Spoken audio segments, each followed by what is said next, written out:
Hello बच्चों, आप लोगों ने आज नीट का पेपर दिया होगा। तो जो लोग मुझसे पढ़े हैं इस साल, उनको ये पेपर बहुत आसान लगा होगा। बहुत ही बढ़िया पेपर, और जैसा फिजिक्स का पेपर होना चाहिए एकदम वही पेपर है ये। नहीं तो लोग फिजिक्स में सोचते थे बहुत आसान आसान पढ़ना है, ऐसा बिल्कुल नहीं है। आपको एक लेवल का फिजिक्स पढ़ना पड़ेगा, जो इस बार नीट ने दिखाया है। तो हमने आपको जिस लेवल का पढ़ाया, जो लोग मेरे स्टूडेंट हैं अगर वो ज्वाइन करें, रिप्लाई करें कि आप लोगों का पेपर कैसा हुआ, जो मैंने पढ़ाया क्या वो पेपर में आया। फिर मैं इसको एक एक सवाल यहाँ डिस्कस करता हूँ, आप जवाब दीजिए। जो जिस लेवल का मैंने पढ़ाया था, क्या आपको कुछ सवाल डायरेक्ट दिखाई दिए जो मैंने क्लास में कराए थे? मेरे नज़र में तो 8-10 क्वेश्चन है, मेरे पास कम से कम 10 सवाल हैं जो डायरेक्ट, डेटा भी चेंज नहीं है, जो मैंने क्लास में कराए थे।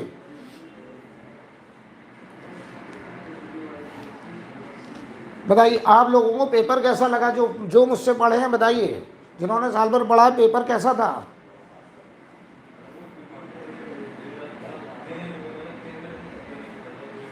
तो जो लोग भ्रमित करते हैं फिजिक्स बहुत आसान आसान पढ़ो, इजी इजी पढ़ो, ये बिल्कुल मत रहिए इसमें। आपको इस लेवल का पढ़ना पड़ेगा, तब आपका सिलेक्शन होगा। समझ रहे हैं? मेहनत करनी पड़ी, फिजिक्स का मतलब ही यही है। हम तो आपसे फर्स्ट डे से कह रहे हैं कि आप अच्छे से पढ़िए, लेवल का पढ़िए, ये मत रहिए इसमें कि बहुत आसान पढ़ लें। इससे क्या होगा? अब आज पेपर थोड़ा सा लेवल बढ़ा, परेशान हो गए बच्चे, ऐसा नहीं है। यस, देखिए ये लोग लिख रहे हैं, अंजलि लिख रही हैं सर बहुत ही अच्छा था। चलिए हम स्टार्ट करते हैं क्वेश्चन नंबर 1 से, ठीक है? आप लोग मिलाते चलेंगे। Polar molecules are the molecules. तो यार ये तो बहुत ही आसान सवाल है, पोलर मॉलिक्यूल्स किसे कहते हैं? तो बताइए यार, ये जो टिक लगे किसी बच्चे का पेपर है, ये गलत ऑप्शन है। आप ये मत समझिएगा कि मेरा ये आंसर है, ये किसी स्टूडेंट ने टिक लगाई, ये गलत है। आंसर देखिए क्या है, पोलर मॉलिक्यूल्स में प्लस और माइनस परमानेंट होते हैं। तो जो डाइपोल होगा वो नॉन जीरो होगा, यानी परमानेंट इलेक्ट्रिक डाइपोल मोमेंट होगा। तो जो पोलर मॉलिक्यूल होंगे वो having a permanent electric dipole moment, right? तो हमारा आंसर ये होगा second, having a permanent electric dipole moment, right? Good evening Sandhya. Question उसमें से आए थे? यस, बिल्कुल आए होंगे क्वेश्चन, मैं तो कह ही रहा हूँ। चलिए क्वेश्चन नंबर 2। तो पहले का देखिए आंसर हो गया having a permanent electric dipole moment. Question number 2 देखिए, ये सवाल भी मैंने क्लास में कराया, मेरे वर्कशीट का सवाल है ये। वर्क पावर एनर्जी का सर्कुलर मोशन का जो असाइनमेंट हमने दिया था क्लास में, उसका क्वेश्चन है। पढ़िए सवाल, कह रहे ए particle is release from height S from the surface of earth at a certain height, it's kinetic energy 3 times it's potential energy. बताओ कहीं पर इसकी kinetic energy 3 times of potential energy है। बताइए काइनेटिक एनर्जी जो है वो 3 टाइम्स ऑफ पोटेंशियल एनर्जी है। तो हमने बताओ अगर एस हाइट से छोड़ा है तो वहां पे उसकी पोटेंशियल एनर्जी क्या थी? mgs। जब हमने उसको छोड़ा तो कह रहे हैं कहीं पर उसका पोटेंशियल एनर्जी और काइनेटिक एनर्जी का रिलेशन है कि kinetic energy 3 times of potential energy हो गई। तो वो हाइट हमको निकालनी है और उस जगह पे वेलोसिटी भी निकालनी है। तो जरा बताओ, अगर हम पार्टिकल को एस हाइट से छोड़ रहे हैं, एस हाइट से छोड़ रहे हैं, तो बताइए जरा यहाँ पे जो एनर्जी थी वो mgs थी, और टोटल एनर्जी कंजर्व होगी क्योंकि यहाँ से यहाँ तक केवल ग्रेविटी है, तो टोटल मैकेनिकल एनर्जी कंजर्व होगा। तो अगर हम बोले यहाँ पर मान लो इस जगह पर ये हाइट हमको निकालनी, मान लो ये हाइट को हम लोग h नाम दे दें, तो काइनेटिक एनर्जी 3 टाइम्स है। तो बताओ total energy potential plus kinetic, क्या बताओ टोटल एनर्जी के बराबर होगा? और ये टोटल एनर्जी बताओ mgs हुआ करता था इनिशियल। तो यहाँ का काइनेटिक एनर्जी 3u, तो u प्लस 3u मिलकर के mgs हो गया। तो बेटा 4u की वैल्यू mgs हो गई। तो देखो 4u हो गया mgh बराबर ये हो गया mgs, mg कट गया, तो यहाँ से वो हाइट आ गई बेटा s/4, यानी वो हाइट s/4 होगी। अब बोलो s/4 हाइट दो ऑप्शन में है, या तो सेकंड है, सॉरी तीन में, सेकंड थर्ड फोर्थ। अब हमें वेलोसिटी निकालनी है, तो जरा बताओ उस जगह पे जो काइनेटिक एनर्जी है वो 3 टाइम्स ऑफ पोटेंशियल एनर्जी, तो काइनेटिक हुआ half M B square 3 times of potential energy, और उस जगह की पोटेंशियल एनर्जी होगी एम जी एच, और एच की जगह बेटा एस बाई 4। तो देखिए 2 से ये 2 कटा, एम से ये एम कटा, तो बताओ वी स्क्वायर बराबर 3 GS/2। तो बताओ वी आ गया रूट के अंदर 3 GS/2, राइट। तो आंसर हमारा बताइए सेकंड हो जाएगा। कितने लोगों का सही है, आ रहा है, राइट। क्वेश्चन नंबर 3 की तरफ चलते हैं। ये बहुत ही बढ़िया एकदम बेसिक क्वेश्चन दे दिया है। ये मैंने क्लास में करंट इलेक्ट्रिसिटी का जब पहला लेक्चर लिया था तो उसमें ये आर्टिकल हमने करा था, राइट।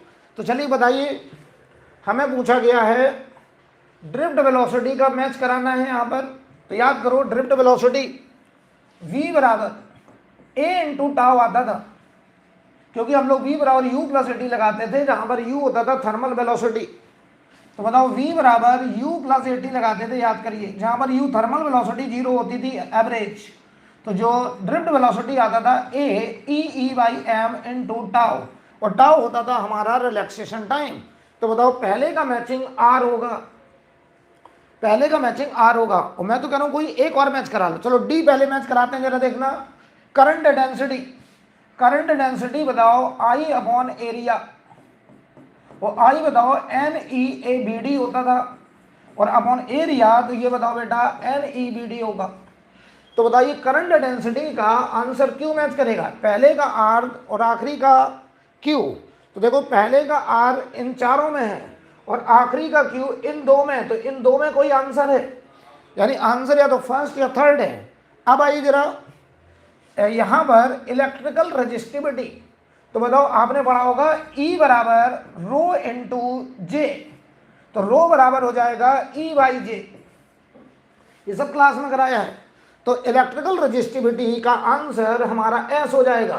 तो बताओ पहले का R दूसरे का S, पहले का R दूसरे का S और आखिरी का Q, तो answer third answer, answer third आ गया इसका, राइट। आगे बढ़े, क्वेश्चन नंबर 4 देखिए,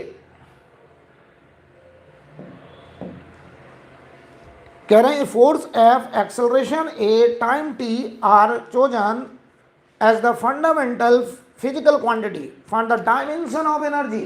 तो देखिए भाई एक तरीका हमारे पास जो यूनिट डायमेंशन मेथड है, हमने रिवीजन जब कराया था, जो 10 का हम रिवीजन चलाया था उसमें हमने यूनिट डायमेंशन के कई सवाल उस मेथड से करे थे कि फोर्स किस किस पर डिपेंडेंट है, उसकी पावर ABC मानते थे, जो प्रॉपर मेथड है। लेकिन यहाँ उससे आसान तरीका अपनाएंगे, हमको निकालना है एनर्जी।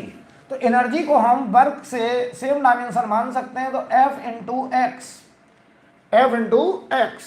तो बताओ ये F हमारा होगा, तो यहाँ पे बताइए जो A है वो एक्सेलरेशन है, F हमारा फोर्स है, और T क्या है, टाइम। तो हमें बताओ फोर्स के साथ में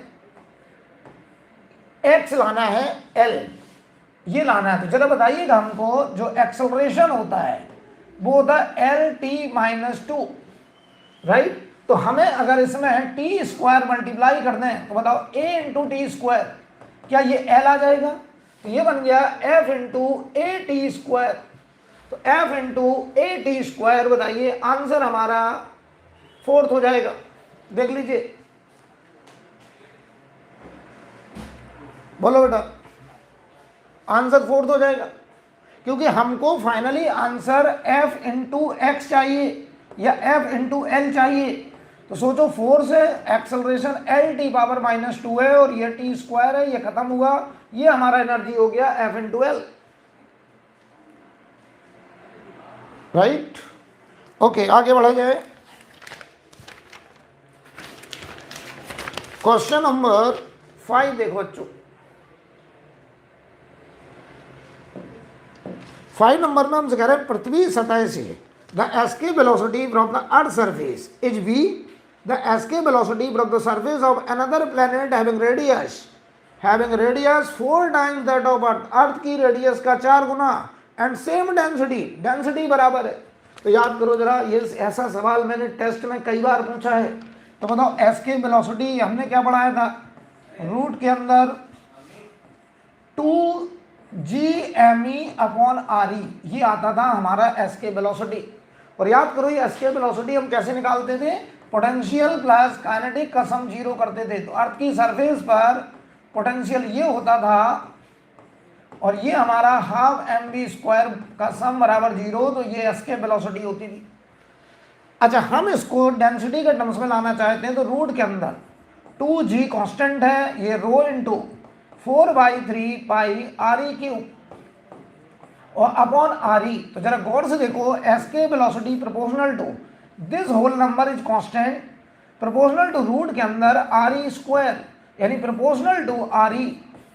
बताइए डेंसिटी कांस्टेंट, सेम डेंसिटी कही गई है, उस प्लैनेट की भी डेंसिटी सेम कही गई है, तो डेंसिटी को भी हमने कांस्टेंट मान लिया, तो एस की velocity only dependent on RE। और अब बताओ रेडियस तुमने क्या करा है, बताओ रेडियस अगर तुमने 4 टाइम्स करा है, 4 टाइम्स रेडियस, तो एस के वेलोसिटी भी 4 टाइम्स हो जाएगी, एस के वेलोसिटी भी 4 टाइम्स हो जाएगी। राइट, आगे बढ़ते हैं। क्वेश्चन नंबर 6, हमसे सवाल में कह रहे हैं ब्रह्मावस्था स्मॉल ब्लॉक, इसमें हिंदी में नहीं, मेरे पेपर में हिंदी में भी है, तो हिंदी वाला इस साइड पढ़ रहा है, तो थोड़ा सा पहले पढ़ लेते हैं। Small block slide down on smooth inclined plane starting from rest at t=0, let Sn be the distance travelled by the block in the time interval n-1 to n। बताओ Sn जो है वो nth सेकंड में चला गया displacement है। तो बताओ इंक्लाइंड पर है, बहुत ही आसान, अगर इंक्लाइंड है, स्मूथ है, तो कोई भी बॉडी इस इंक्लाइंड पर एक्सेलरेट करेगा और उसका एक्सेलरेशन होगा g sin थीटा, एक्सेलरेशन होगा g sin थीटा। राइट, तो अब जरा बताइए अगर एक्सेलरेशन g sin थीटा होगा, तो मैं तुमसे बोलूं यहां पर कि nवें सेकंड में डिस्प्लेसमेंट Sn को देखो उन्होंने क्या डिफाइन किया है, n-1 से n, तो ये आएगा u0 हाफ a की जगह g sin थीटा, और ये हो जाएगा 2n-1। अब बताओ Sn+1 किसे कहोगे, तो ये n+1 सेकंड में है, तो ये होगा u0 हाफ a की जगह g sin थीटा, और ये देखो 2 टाइम्स n+1 -1, तो ये देखो Sn/Sn+1 बराबर हाफ g sin थीटा कटा 2n-1, इधर देखिए ये आ गया 2n+1, आंसर हो जाएगा लास्ट। बढ़िया सवाल, एकदम बेसिक क्वेश्चन, nth सेकंड पे सवाल था, और ऐसा सवाल हमारे फोर्स कॉन्सेप्ट की सीट में भी है। आपने अगर असाइनमेंट करा है, मेरा क्लास करी है, तो ये सवाल आप जरूर करके आए होंगे। आगे बढ़ते हैं, क्वेश्चन नंबर 7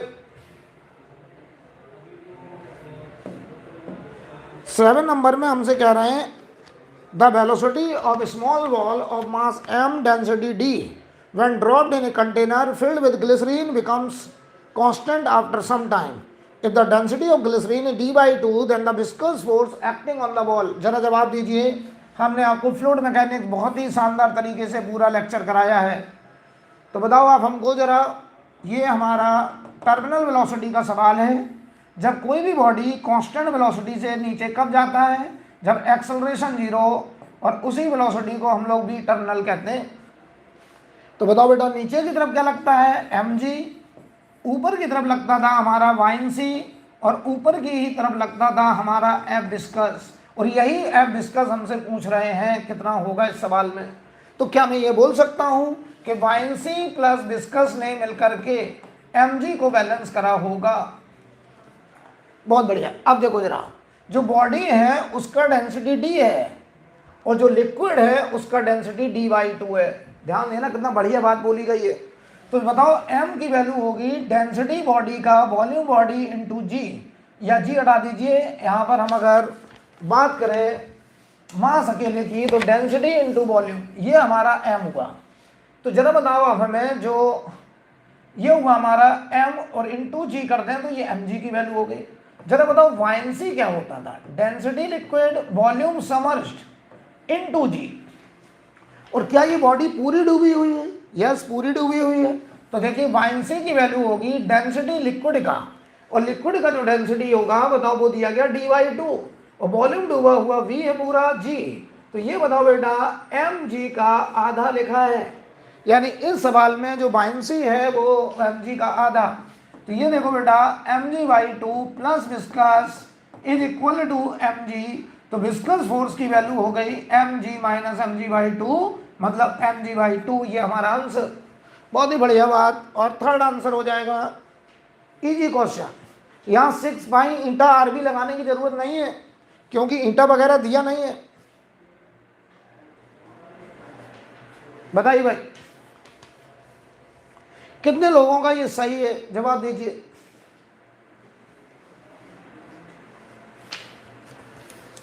आगे बढ़ते हैं क्वेश्चन नंबर 8 पर।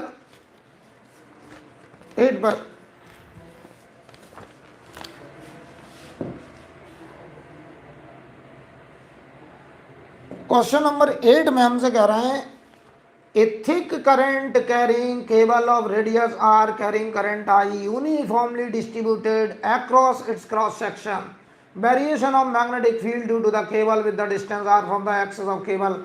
ये सवाल क्लास नोट्स का एकदम डिक्टो सवाल है। याद करिए मैंने कहा था एक सॉलिड सिलेंड्रिकल केबल हो जिसमें करंट ऐसे जा रहा है। स्टैंडर्ड केसेस में मैंने कराया था, मैंने कहा भी था ये डायरेक्ट पूछा जाता है। याद आ रहा है? इसके सेंटर से आर दूरी पर जो मैग्नेटिक फील्ड होती थी वो प्रोपोर्शनल टू आर। और याद करो बाहर वाले रीजन में, एक्सिस से बाहर वाले रीजन में जो हम लोग एम्पियर लूप से यहाँ मैग्नेटिक फील्ड निकालते थे, तो याद करो बाहर वाले पॉइंट के लिए हम पूरी केबल की करंट को एक सिंगल वायर में मान लेते थे और वो वायर मानते थे एक्सिस पर। तो यहाँ पर जो मैग्नेटिक फील्ड आता था आउटर रीजन में वो भी बराबर μ0/2 पाई, इनफाइनाइट केबल है, I/R, यानी आउटर रीजन में V प्रोपोर्शनल टू 1/R, अंदर होता था V प्रोपोर्शनल टू R। तो बताइए ग्राफ होगा पहले लीनियर और फिर प्रोपोर्शनल टू 1/R, और ये है प्रोपोर्शनल टू R, और ये ग्राफ है मैग्नेटिक फील्ड वर्सेस R। हमारा ये आंसर। देखो बेटा ये देखे रहना, किसी पेपर में ये फर्स्ट ऑप्शन होगा, किसी पेपर में थर्ड ऑप्शन भी हो सकता है। राइट, चलिए आगे बढ़ रहा हूं मैं।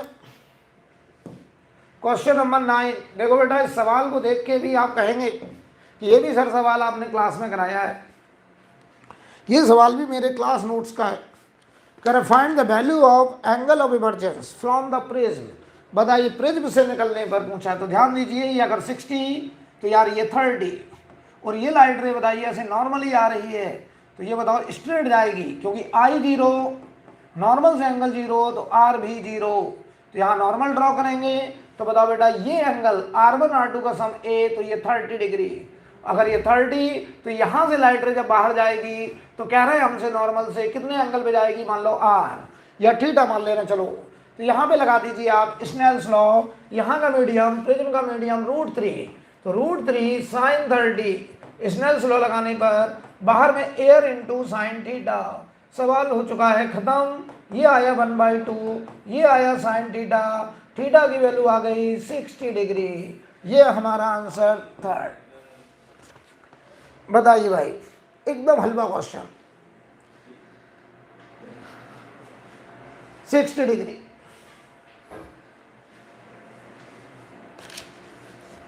क्लियर है? आगे बढ़ते हैं।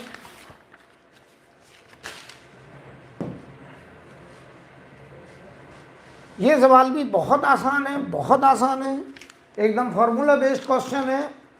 कह रहे हैं a screw gauge give the following reading which use to measure the diameter of a wire. Main scale reading 0 है, सर्कुलर स्केल रीडिंग में 52 डिवीजन है, और हमसे कह रहे हैं given that 1 mm of main scale corresponding to 100 division. Right, तो सबसे पहले एक काम करो, हम निकालते हैं लीस्ट काउंट। तो लीस्ट काउंट बताओ क्या होगा, तो ये होगा हमारा pitch of screw gauge upon number of division on circular scale. ये पिच है, ये number of division on circular scale, तो 1/100।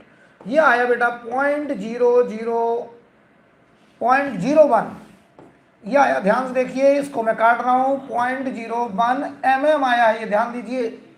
आंसर बताइए 0.01। अब हमें निकालना है डायमीटर ऑफ द वायर, तो डाया ऑफ वायर,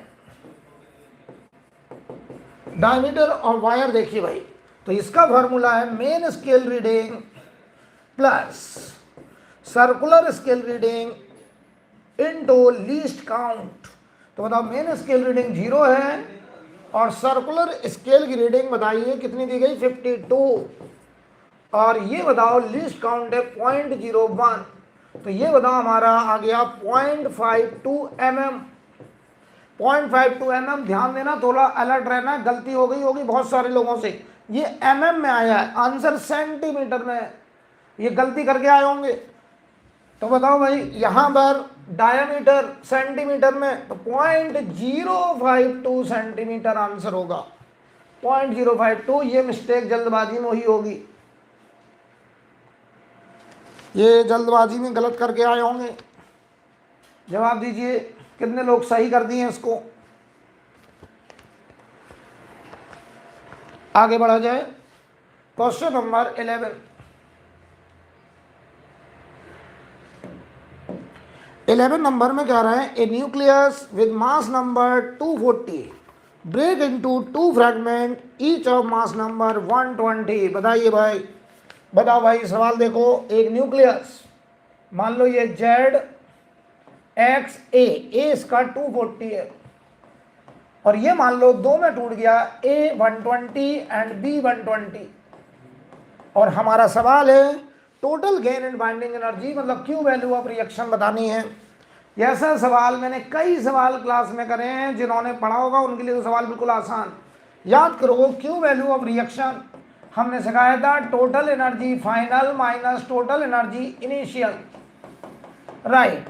तो बताओ फाइनल जो प्रोडक्ट है उसकी बाइंडिंग एनर्जी 8.5 पर न्यूक्लियन दी गई है, ठीक है, पर न्यूक्लियन दी गई बेटा। ये तो ध्यान दो, नंबर ऑफ न्यूक्लियन तो 240 ही होंगे, तो 240 इंटू 8.5 8.5, ये final minus initial number of nucleon is also 240 into, और बताओ बाइंडिंग एनर्जी पर न्यूक्लियन जो रिएक्टेंट है उसका 7.6 हो गया बेटा ये। तो यहां से 240 कॉमन लिया, 8.5 माइनस 7.6 हो गया, तो ये बताओ बेटा 240, और ये बताइए यहां से क्या ये 0.9 आ रहा है, 0.9, तो बताओ ये आया 9 इंटू 24, जरा मल्टीप्लाई करिए, ये 216 आ गया मेगा इलेक्ट्रॉन वोल्ट। तो आंसर बेटा इसका होगा आपका 216, नहीं 0.9 है, यस, ठीक है। तो यहां जो आंसर आएगा वो ये आएगा सेकेंड, मेगा इलेक्ट्रॉन वोल्ट ही तो दिया है, ये 0.9 है, ये 240 है। जरा कैलकुलेशन देख लो बेटा, क्या ये कैलकुलेशन सही आ रही है, बोलिए। चलिए आगे बढ़ रहा हूं मैं, क्वेश्चन नंबर 12, ये कैलकुलेशन एक बार चेक कर लो।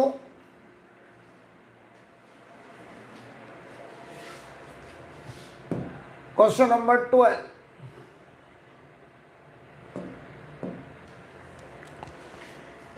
बताइए 12 नंबर में हमसे कह रहे हैं water fall from a height 60 metre at the rate of 15 kg per second to operate a turbine. The losses due to frictional force are 10% of the input energy. How much power is generated by the turbine? तो बताइए, कह रहे हैं 10% loss हो रहा है, तो कितना बताओ, इनपुट एनर्जी कितनी थी, mgh पर सेकंड थी, ये हमारा इनपुट पावर है, ये मास पर सेकंड है, ये पावर इनपुट है। तो बताओ मास पर सेकंड 15 और जी हो गया 10, और हाइट बताइए 60 मीटर, तो ये हमारा बताओ 90, और ये हमारा वॉट में आया 9 किलोवाट। इतना इनपुट पावर था, तो इसका बताइए 10% लॉस हुआ, तो लॉस हो गया हमारा 9 का 10%, तो बताइए 0.9 किलोवाट लॉस हो गया।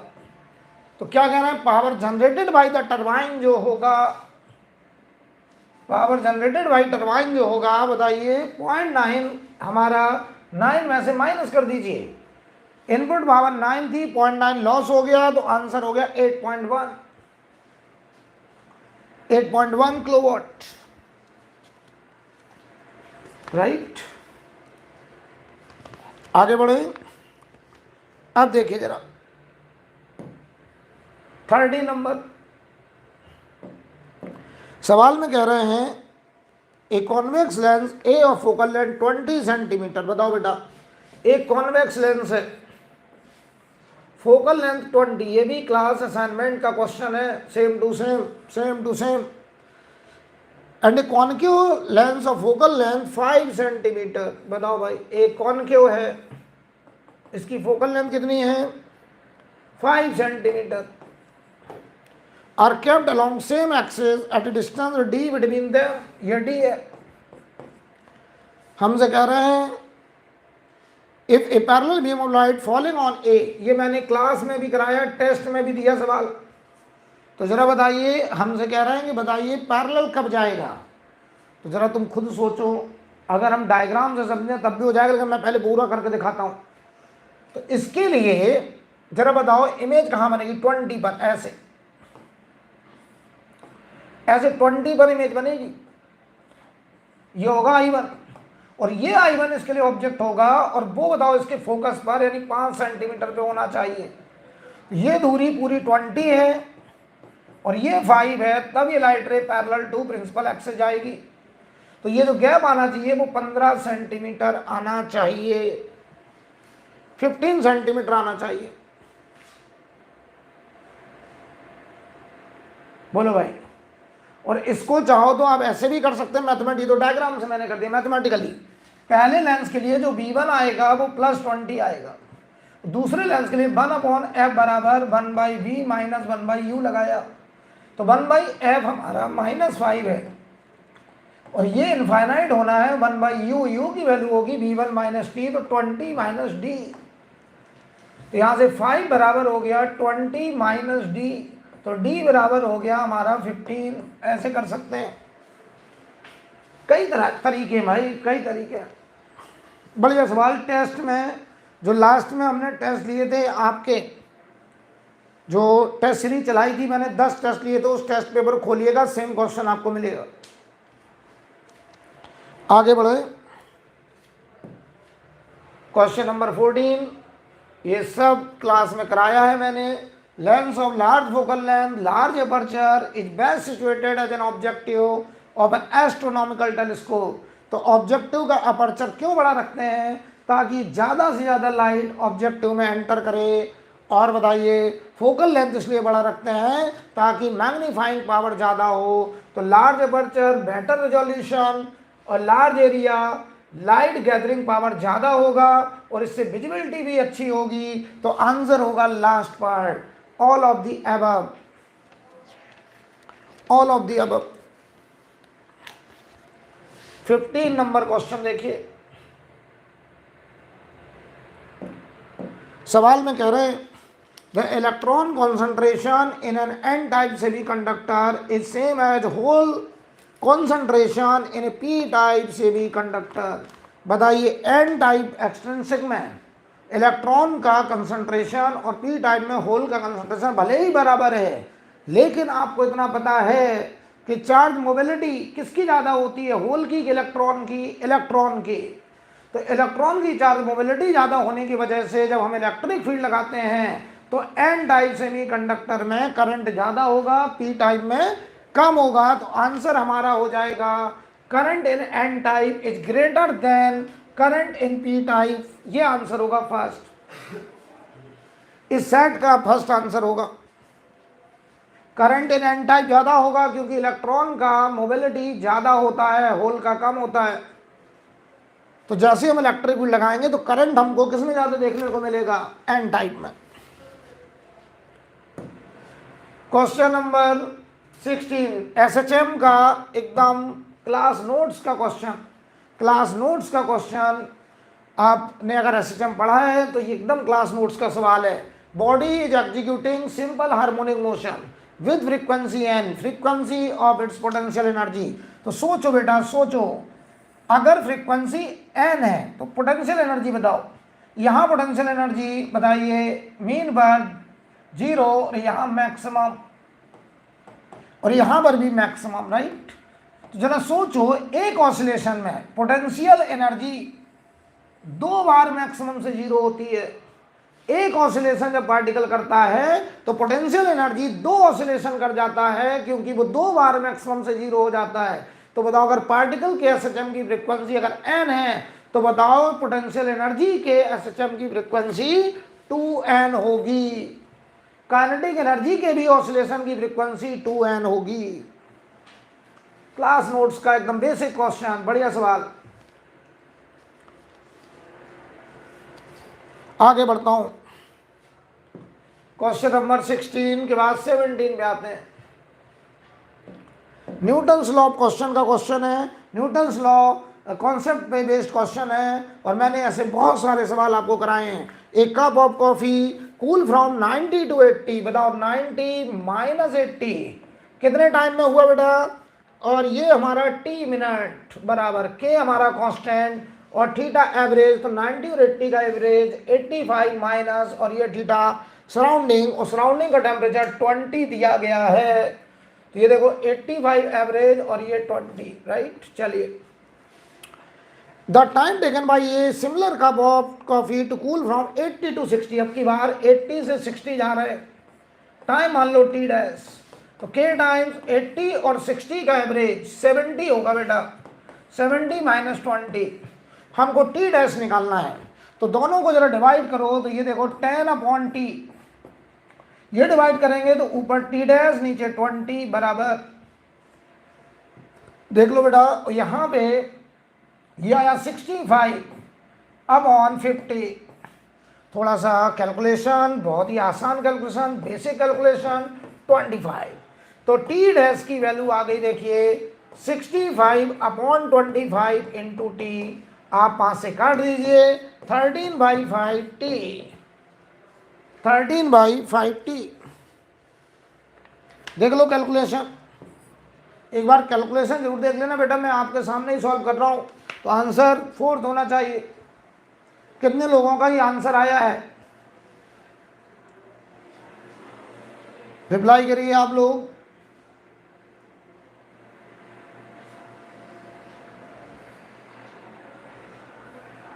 जवाब दें बच्चों। क्या ये कैलकुलेशन देख लो बस एक बार, कहीं कोई कैलकुलेशन मिस्टेक तो नहीं जल्दबाजी में?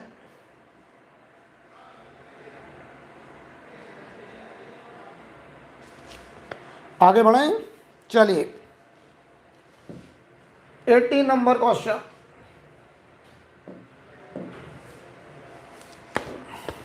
हमसे कह रहे हैं, in a potentiometer circuit a cell of EMF 1.5 volt give a balance point 36 centimeter length of the wire. If another cell of EMF 2.5 volt replace the first cell, then what length of wire balance point occurs? बताइए, बहुत ही easy सवाल, कई सवाल ऐसे कराए हैं। तो याद करो, V बराबर KL होता था, जहां में K को हम लोग बोलते थे पोटेंशियल ग्रेडियंट, पोटेंशियल ग्रेडियंट, और जिसकी वैल्यू होती थी I rho by A, I rho by A। तो बताओ बेटा, पहले जो वोल्टेज था वो कितना था? 1.5 बराबर K, और बैलेंस पॉइंट हमको मिल रहा था 36 पर। अगली बार 2.5 वोल्ट हुआ और बैलेंस पॉइंट हमने मान लिया L पे मिल रहा है। L हमें निकालना है, डिवाइड करिए 15/25, 3/5, और इधर देखो 36/L, 3 से काटा 12, 12 इंटू 5 60, आंसर आएगा 60 सेंटीमीटर। Third answer. बहुत हल्का सवाल निकल गया ये भाई, बहुत आसान सवाल। ऐसे बहुत सवाल हमने कराए हैं, लेकिन ये दिमाग से निकाल दीजिए कि फिजिक्स में थ्योरेटिकल क्वेश्चन आते हैं, लोगों को लगता है क्या एक भी सवाल थ्योरेटिकल नहीं, हर का कॉन्सेप्ट है, हर सवाल का कॉन्सेप्ट है, कैलकुलेशन है। और ऐसा ही पेपर आना चाहिए। लास्ट ईयर का पेपर से मैं खुश नहीं था, लेकिन इस बार पेपर देख के मुझे अच्छा लगा कि जो मैंने पढ़ा है बिल्कुल उस लेवल पे बात हुई है। आगे देखिए क्वेश्चन नंबर 19, कह रहा था effective resistance of parallel connection that consist of 4 wire of equal length, equal area of cross section, same material is 0.25। Okay, तो पैरेलल में 4 रेजिस्टेंस बताओ, तो आर इक्विवेलेंट की वैल्यू R/4 होगी और ये बताओ 0.25 है, तो आर की वैल्यू हमारी यहाँ से बताइए 1 ओम आ रहा है, तो वो आर जो आया वो 1 ओम आया। अब कह रहे हैं what will be effective resistance if they are connected in series. अब अगर हम उनको सीरीज में ज्वाइन करते हैं तो आर इक्विवेलेंट बताओ क्या 4R हो जाएगा, तो 4 इंटू आर की वैल्यू 1, तो आंसर हमारा 4 ओम हो जाएगा।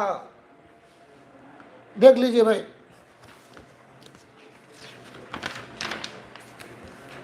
बहुत ही आसान। आगे बढ़ा जाए तो 20 नंबर क्वेश्चन पे आते हैं।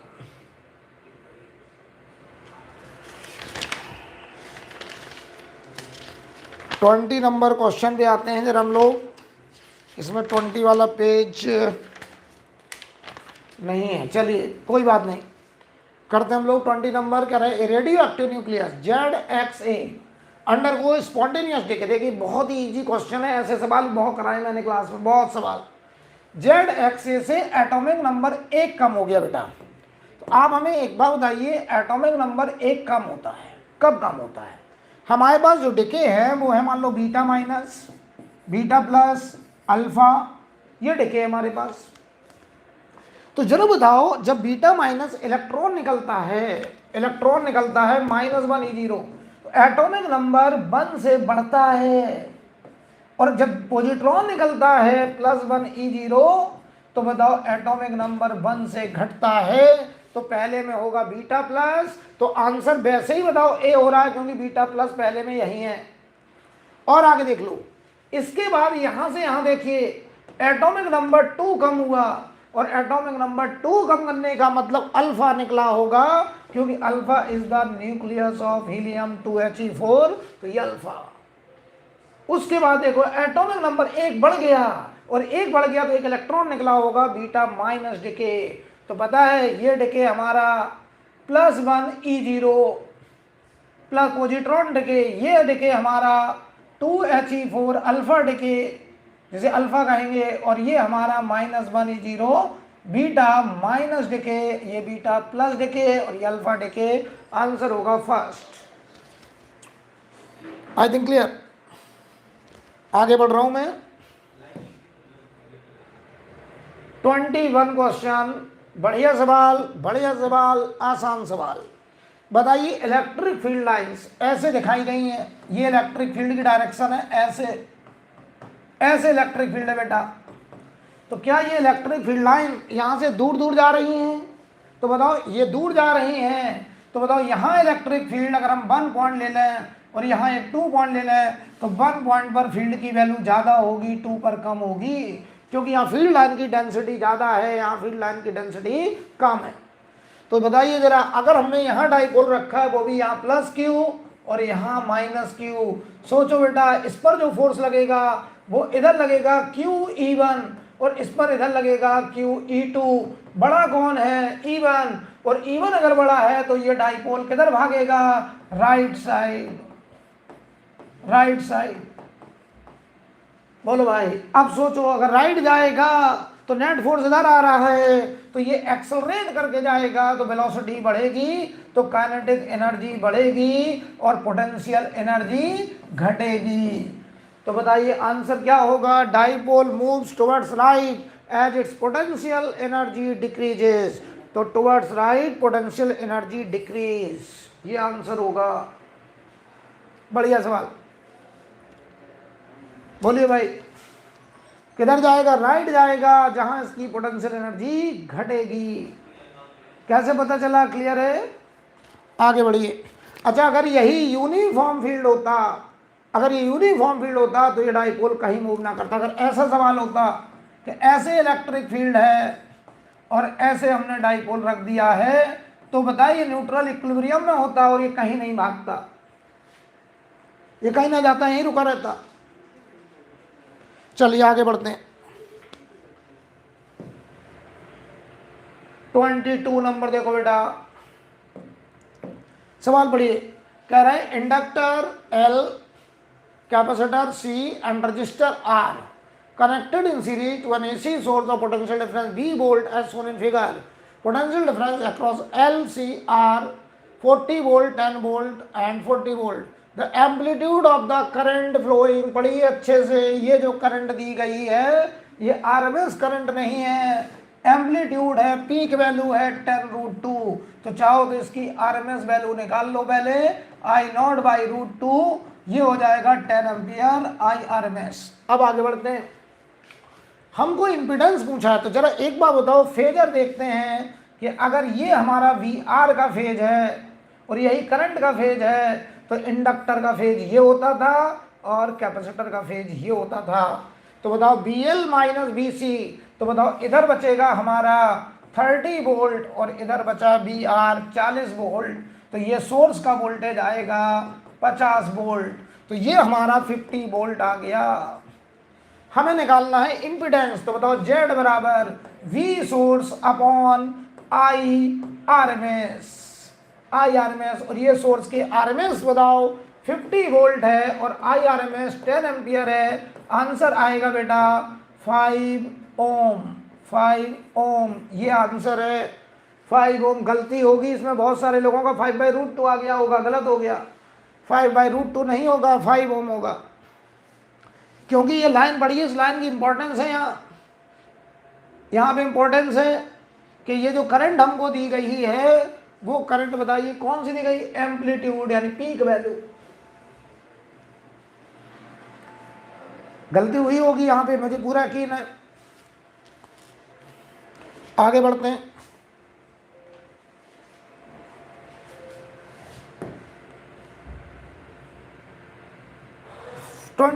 बहुत ही आसान सवाल, जरा बताइए, सी इक्विवेलेंट पूछा है, जरा बताओ यहाँ का वोल्टेज, ये वायर है तो यहाँ का वोल्टेज बराबर, तो ये कैपेसिटर हो गया शॉर्ट, ये शॉर्टेड कैपेसिटर, और अगर शॉर्टेड कैपेसिटर है तो एक कैपेसिटर ये दोनों पैरेलल, तो सी इक्विवेलेंट हो गया हमारा 2C।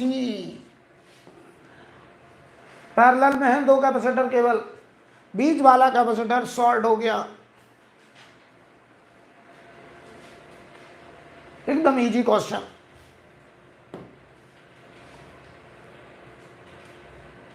चलिए 24 नंबर देखते हैं। 24 में हमसे कह रहे हैं consider the following statement A and B and identify the correct answer. Zener diode is connected in reverse bias when used as voltage regulator. मैंने जेनर पढ़ाया है, बताइए जेनर को हम उस डिवाइस के अक्रॉस लगाते हैं जिसके अक्रॉस हमें वोल्टेज का फ्लक्चुएशन रोकना हो, वोल्टेज को रेगुलेट करना हो, और zener is always used in reverse bias. तो बताओ बिल्कुल सही लिखा पहला पॉइंट, लेकिन potential barrier of PN junction क्या 0.1 से 0.3 वेरी करता है? ऐसा नहीं है। किसी एक पर्टिकुलर डायोड के लिए तुम कह सकते हो कि किसी का 0.2 वोल्ट हो, लेकिन याद करो हमने आपको सिलिकॉन जर्मेनियम में बताया था ये 0.6 वोल्ट तक भी जा सकता है, तो इसकी वैल्यू बताओ फिक्स नहीं करी जा सकती है। तो आंसर पहला तो बिल्कुल सही है, दूसरा गलत है। मेरे हिसाब से आंसर होगा A is correct and B is incorrect, ये आंसर होगा। A is correct and B is incorrect, क्योंकि जो पीएन जंक्शन का बैरियर वोल्टेज है वो 0.6, 0.7, 0.5 अलग अलग होता है। ये कोई फिक्स वैल्यू नहीं है कि 0.1 से 0.3 ही होगा, ये नहीं कह सकते आप, राइट। चलिए आगे बढ़ते हैं। 25 नंबर देखिए, एकदम इजी क्वेश्चन पूछा है, एकदम इजी क्वेश्चन, थोड़ा ध्यान दो।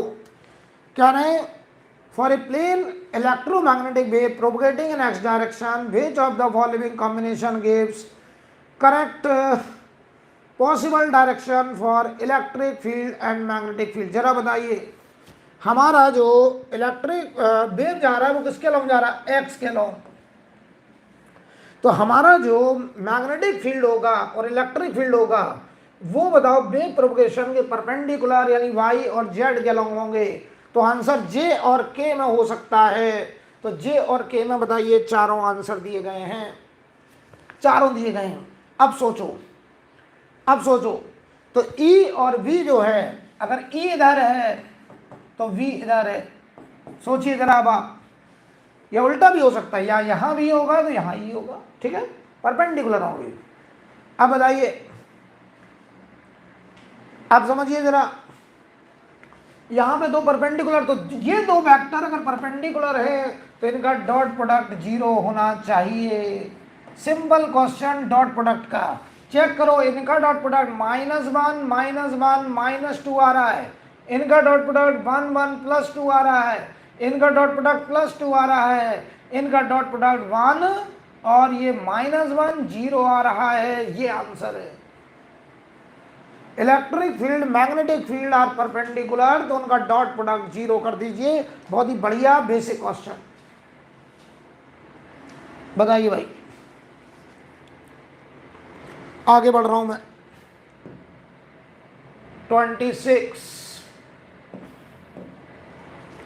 26 नंबर में हमसे कह रहे हैं द नंबर ऑफ फोटॉन पर second on an average emitted by the source of monochromatic light of wavelength 600 nanometre. बताओ लैम्डा की वैल्यू 600 नैनोमीटर है।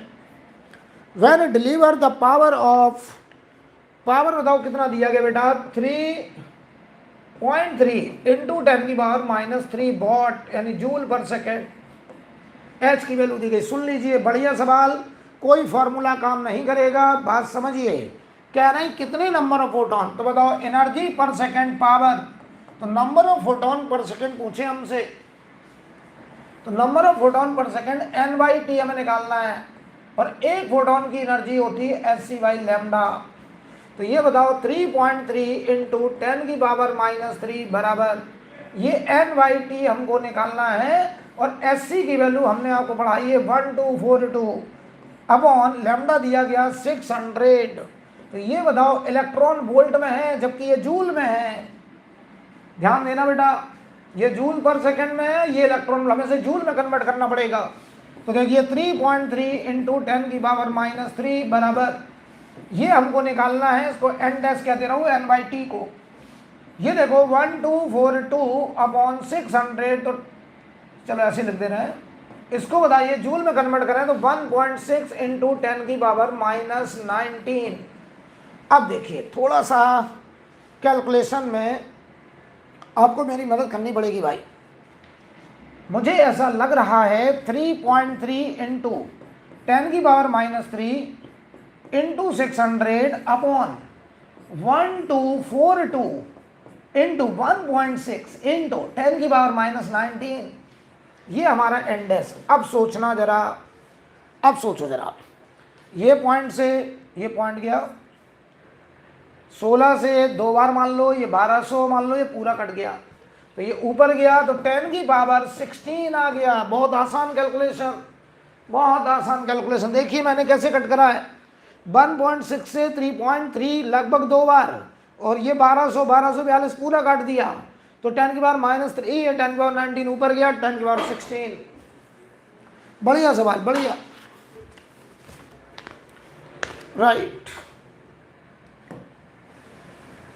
27 नंबर देखिए, ऐसा सवाल मैंने खूब कराया है। एक कैपेसिटर है,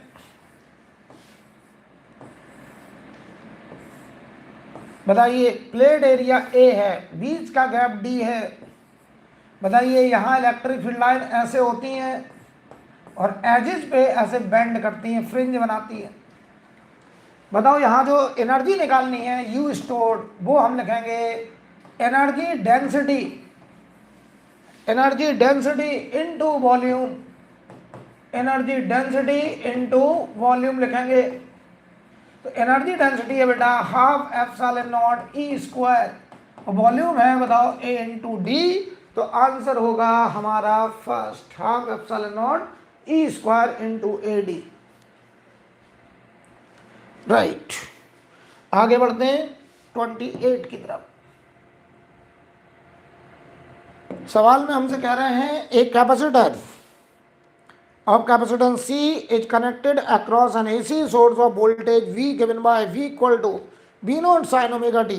The displacement current between the plate of the capacitor would be, बताइए हमारा कैपेसिटर डायरेक्ट AC सोर्स के साथ जोड़ा गया है, तो याद करो कैपेसिटर में जाने वाली करंट और वोल्टेज में जो हमारा फेज डिफरेंस है वो π/2 होता है और करंट लीड करता है, तो करंट का फंक्शन होगा I बराबर I नॉट। अगर वोल्टेज का फेज हमारा साइन ओमेगा टी है तो बताओ करंट होगा साइन ओमेगा टी प्लस π/2। बताइए कैपेसिटर में जाने वाली करंट और कैपेसिटर के वोल्टेज में करंट π/2 लीड करता है, तो ये देखो I नॉट की वैल्यू होगी V नॉट अपॉन XC और ये हो जाएगा कॉस ओमेगा टी, और XC की वैल्यू बताओ बेटा 1 अपॉन ओमेगा सी होता है और ये कॉस ओमेगा टी, तो करंट का फंक्शन आएगा B naught omega C cos omega T. हमारा आंसर हो जाएगा यहाँ पर ये थर्ड, देख लीजिए। तो I displacement current B naught omega C cos omega T, यह आएगा आंसर। ठीक है, आगे चलिए बढ़ते हैं।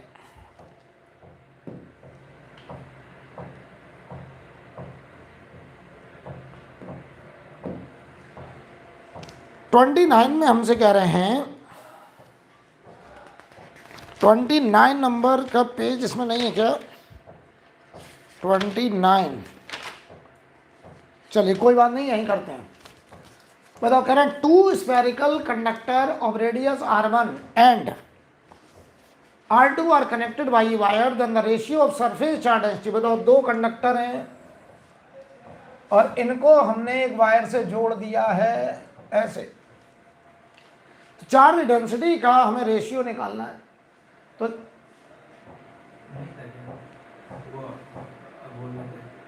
क्या पेज हाँ गायब, इसमें पेज ही नहीं है। आपने 29 से 30 वाला पेज नहीं है, पेज लाइए इसका।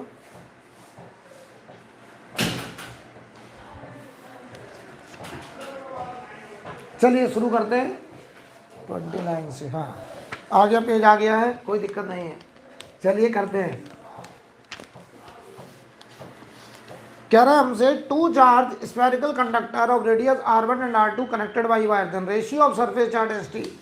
तो बताओ भाई दोनों का वोल्टेज बराबर होगा वोल्टेज, तो इस पे चार्ज मान लो Q1 है, इस पे मान लो Q2 है, तो बताओ इसका पोटेंशियल 1/4πε0 को क्या बोल रहे हैं Q1 अपॉन r1, इसकी रेडियस r1 है, इसकी रेडियस r2 है, तो ये बताओ हो जाएगा K Q2 upon r2।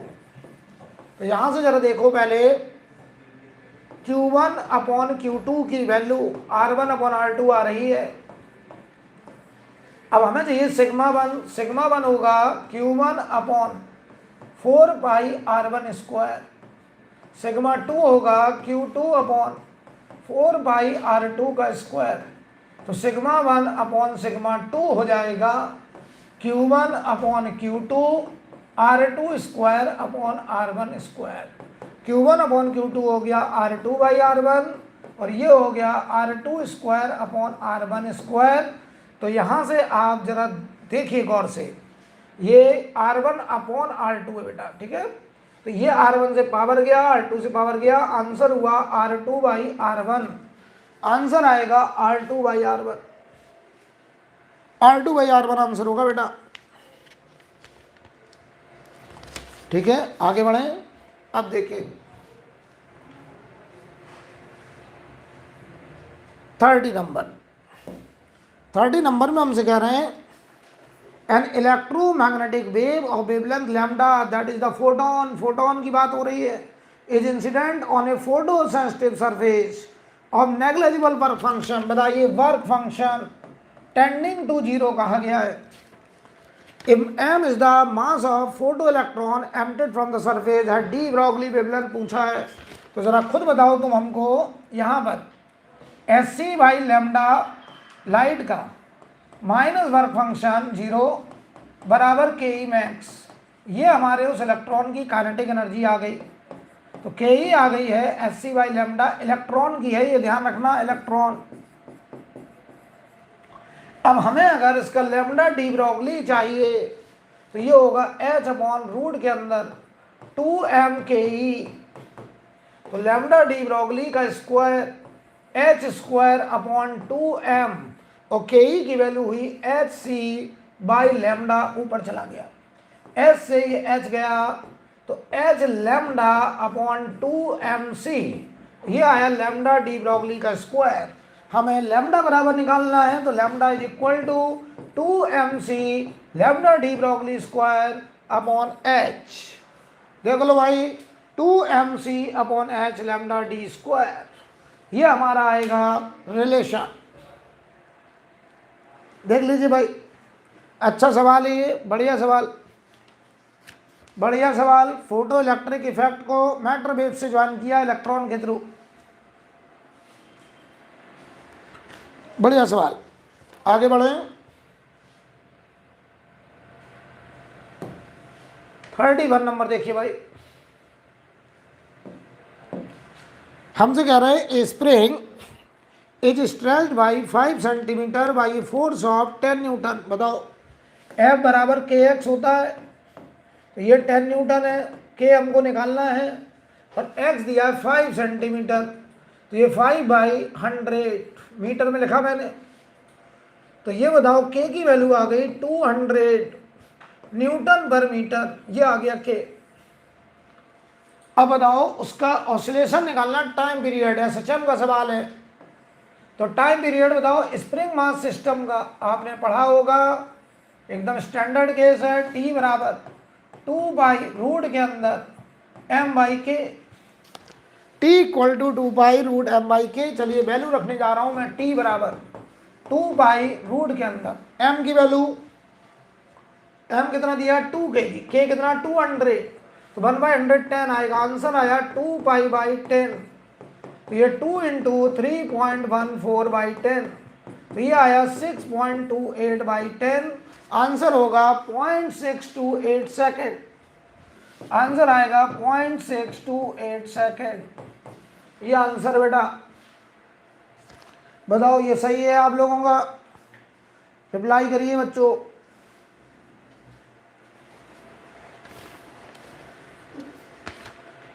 Thirty 32 की तरफ चले, सही है आप लोगों का? ओके,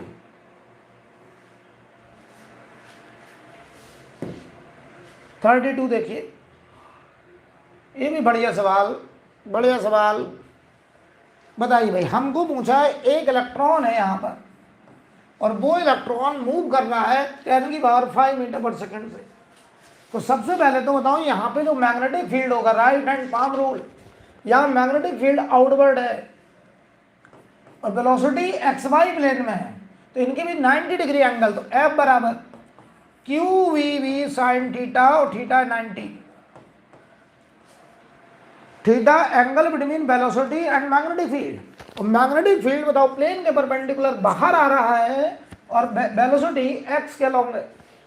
तो चलो भाई, Q हमारा 1.6 × 10⁻⁻19 इलेक्ट्रॉन है, इलेक्ट्रॉन है। बताओ वेलोसिटी कितनी है 10⁵, और मैग्नेटिक फील्ड इनफाइनाइट वायर है, ये इनफाइनाइट वायर से μ0/2πI/r।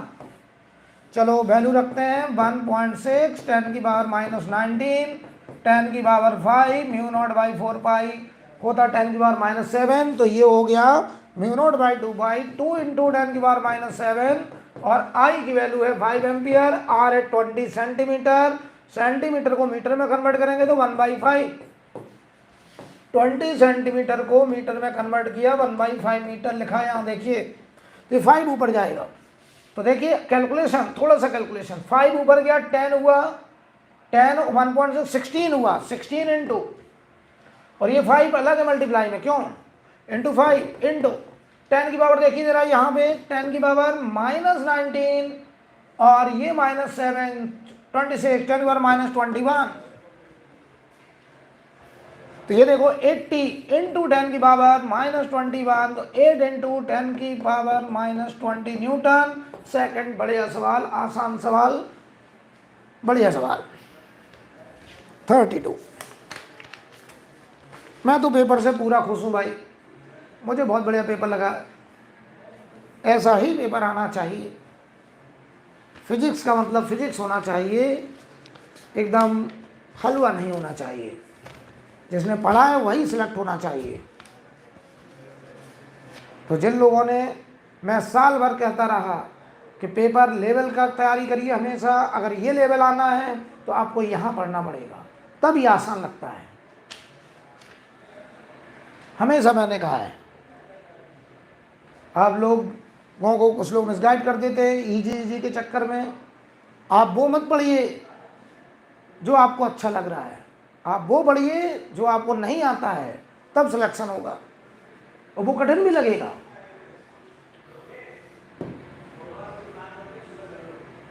थर्ड देखिए, ऐसे कई सवाल मैंने क्लास में करे हैं और आप तुरंत कर लेंगे। अभी देखिए, हाफ लाइफ कितना, 100 आवर्स, 150 आवर। बताओ अगर टी हाफ 100 घंटे का है तो 150 घंटे में कितने half life, number of half life, number of half life ये हो जाएंगे हमारे 150/100, 3/2 हाफ लाइफ, 1.5 हाफ लाइफ होंगे 150 घंटे में। तो बताओ, याद करो, एक्टिविटी का फ्रैक्शन पूछा है तो a बराबर a0 1/2 की पावर n, तो हमें a/a0 निकालना है, तो 1/2 की power number of half life 3/2, जरा पहले रूट ले लो, तो 1/√2 की पावर 3, 1/2 पावर को हमने 1/√2 लिख दिया अंदर।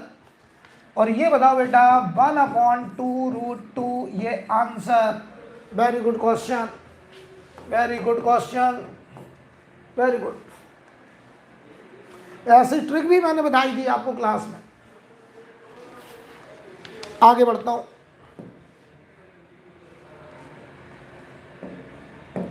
थर्टी फोर देखिए, कह रहे match column 1 and column 2 and choose the correct match from the given choices. तो बहुत ज़्यादा मैच करने की जरूरत है ही नहीं, एक दो मैच कराते हैं।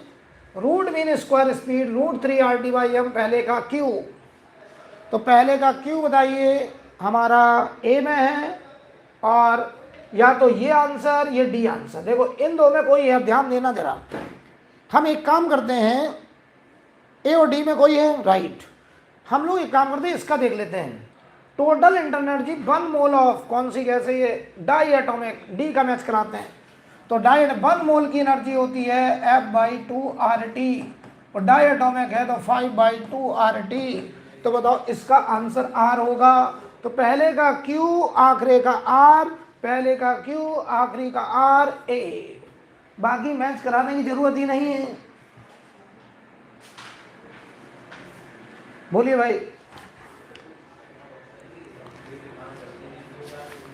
मैं आगे बढ़ रहा हूं।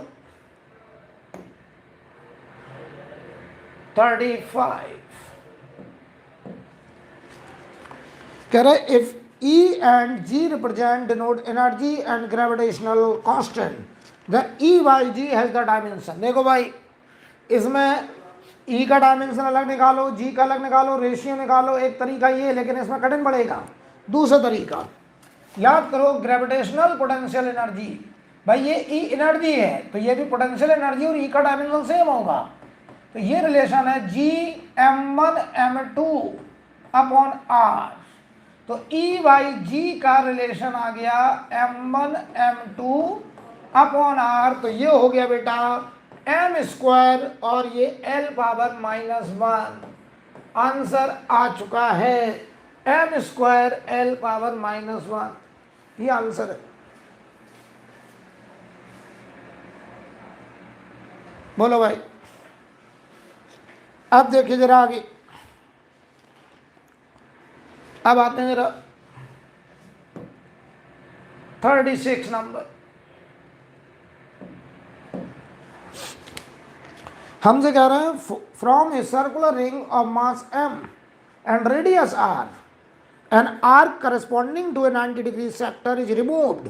The moment of inertia of the remaining part of the ring about an axis passing through center of the ring and perpendicular to the plane of the ring is k times mr squared, then value of k। बताओ ये एक ring है, इसके about moment of inertia plane के perpendicular right, पढ़ लीजिए जरा सवाल। परपेंडिकुलर कितना होता है एम आर स्क्वायर, रिंग का 90 डिग्री, इतना पार्ट काट दिया, इतना, तो अगर इतना काट दिया तो ये ऐसे बचा।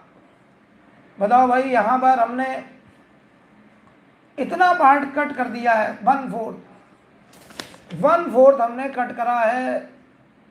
अगर 1/4 कट करा है तो ये मास बताओ बेटा 3/4m बचा है। तो इस एक्सिस के अबाउट अब नया मोमेंट ऑफ इनर्शिया होगा 3/4mr²। तो k की वैल्यू बताओ 3/4 हो जाएगी, 3/4।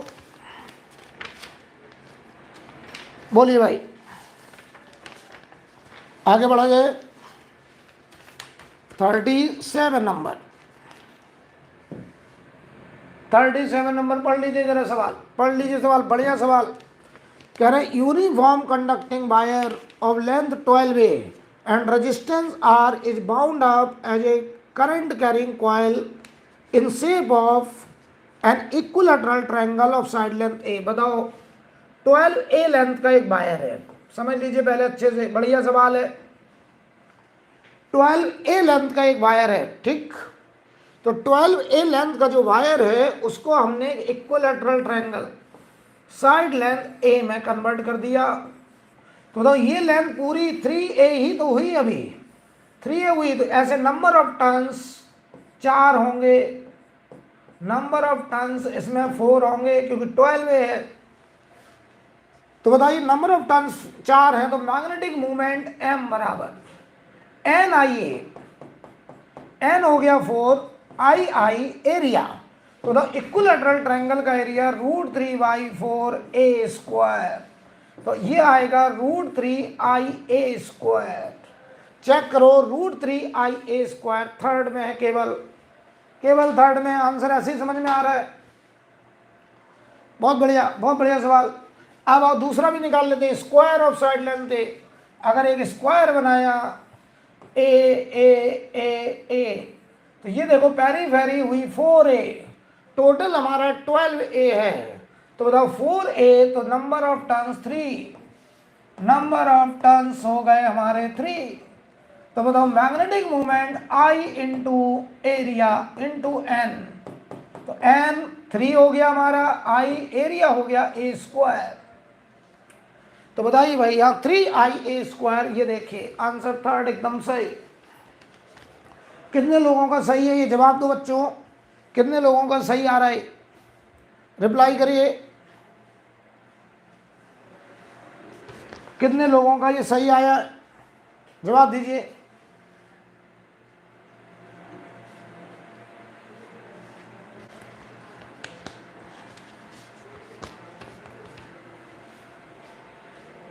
रिप्लाई करा किसी ने? चलिए अगला सवाल देखते हैं, अगला क्वेश्चन देखते हैं। बहुत ही बढ़िया सवाल, क्लास का सवाल है, बहुत बढ़िया सवाल, क्लास में मैंने कराया है। ये क्वेश्चन मैंने क्लास में कराया है, जवाब दो क्या मैंने ये कराया है? जो लोग पढ़े मुझसे रिप्लाई करिए। अगर कोई वीडियो देख रहा है मैंने क्लास में कराया तो रिप्लाई करिए। म्यूचुअल इंडक्शन में क्या मैंने ये क्वेश्चन सेम टू सेम कराया है?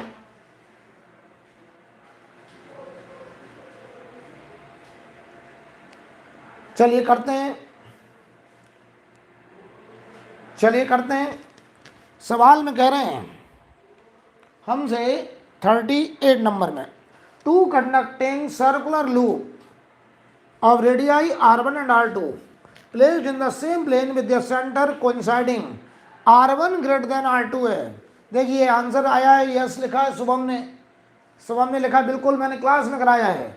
R1 very very greater than R2। मैंने कहा भी था कि म्यूचुअल इंडक्शन के सवाल में आपको खुद मानना पड़ेगा कि करंट किस में फ्लो करें और फ्लक्स किसके एरिया में फंसाएं, ये आपको डिसाइड करना है। तो बताओ R1 रेडियस ये है, R2 रेडियस ये है, ये R2 और ये R1।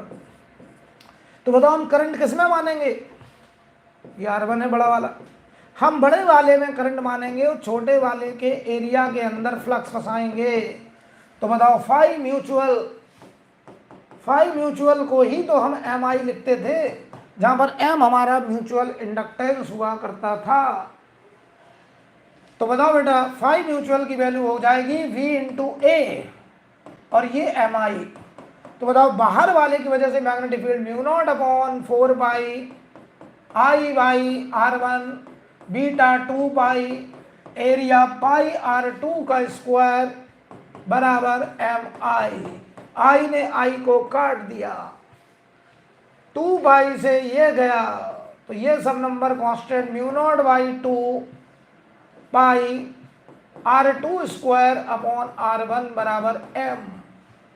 देखिए गौर से, ये नंबर पूरा कांस्टेंट है, तो M proportional to R2 square upon R1 आएगा। Second R2 square upon R1 आएगा बेटा, R2 स्क्वायर अपॉन R1। बढ़िया सवाल, बढ़िया सवाल।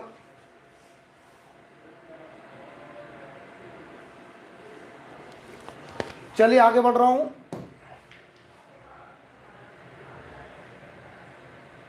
39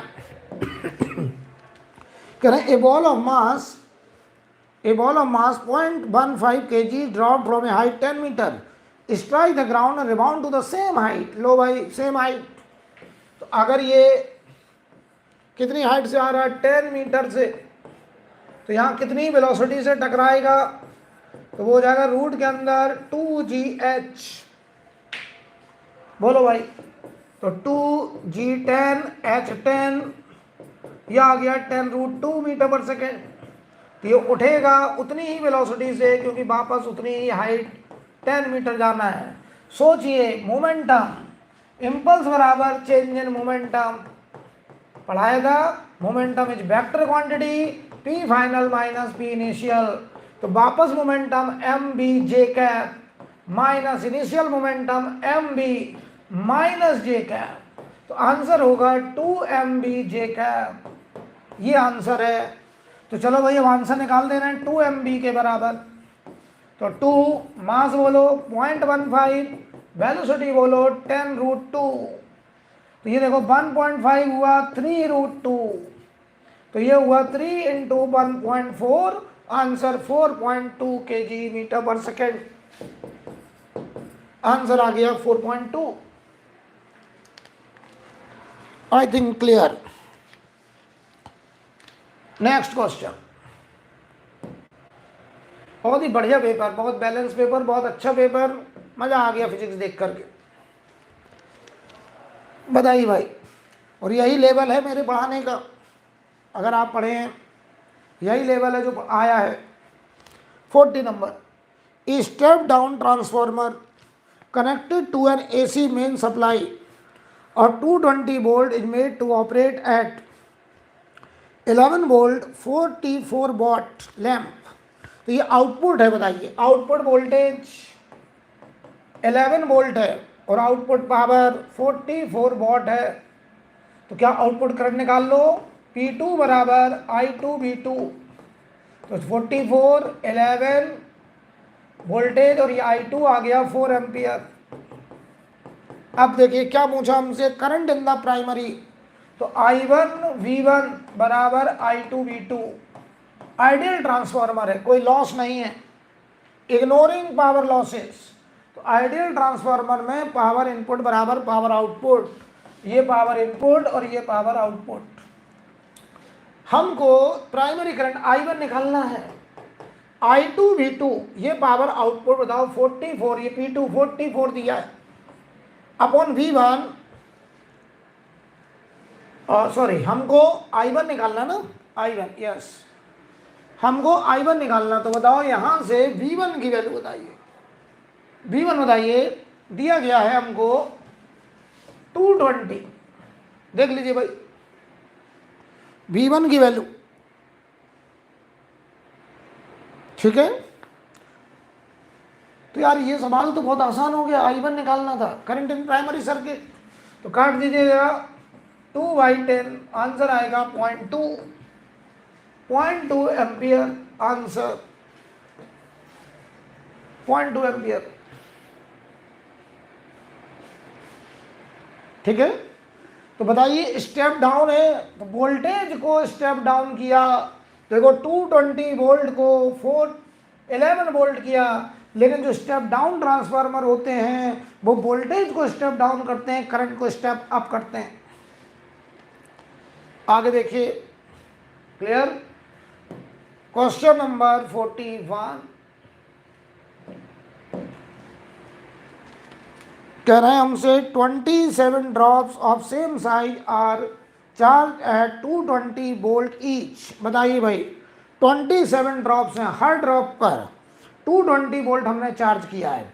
तो देखो भाई ये ड्रॉप वास्तव में एक कैपेसिटर मान लीजिए, क्योंकि एक स्फेरिकल कंडक्टर अपने आप में एक कैपेसिटर होता है।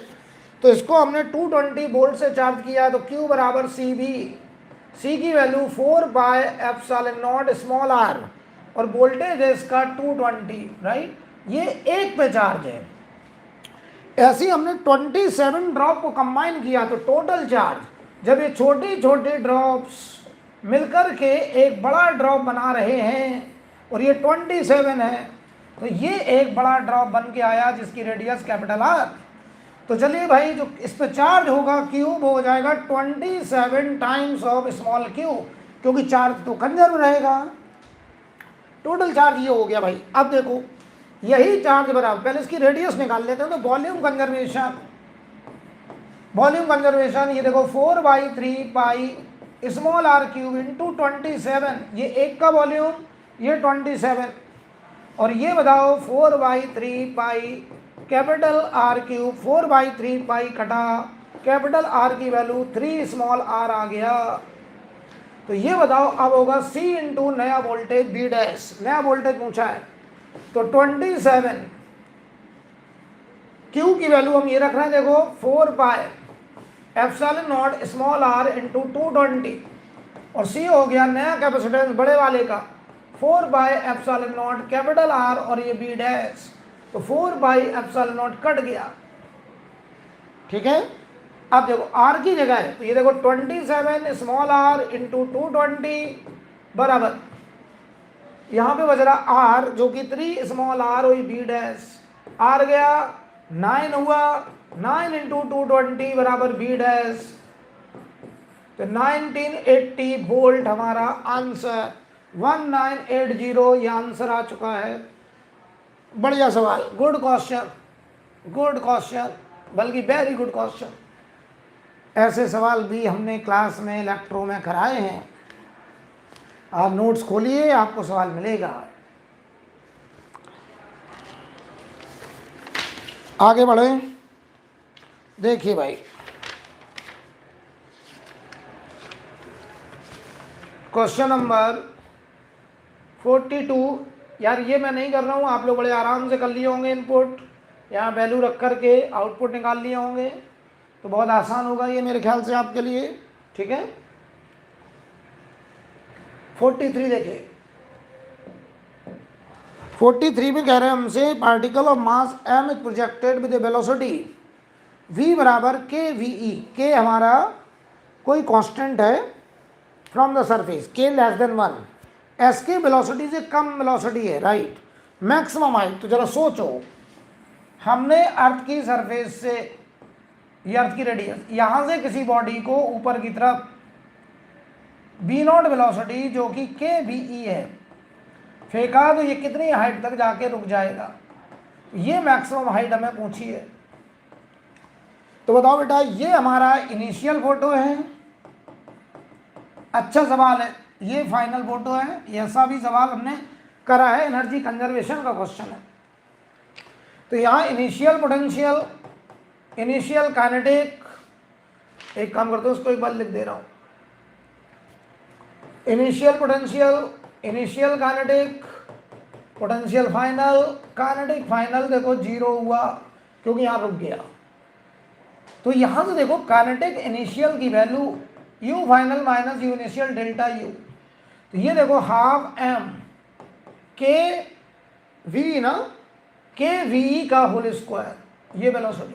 और ये याद करो मैंने पढ़ाया था mgh/1 प्लस h/r। मैंने आपको क्लास में कराया है ये स्टैंडर्ड रिजल्ट कि h हाइट पे जाके पोटेंशियल एनर्जी का जो चेंज होगा डेल्टा यू वो mgh/1 प्लस h/r, राइट। 42 बेटा मैंने सॉल्व नहीं किया है, क्योंकि इजी क्वेश्चन है, आप कर लेंगे मैं जानता हूँ।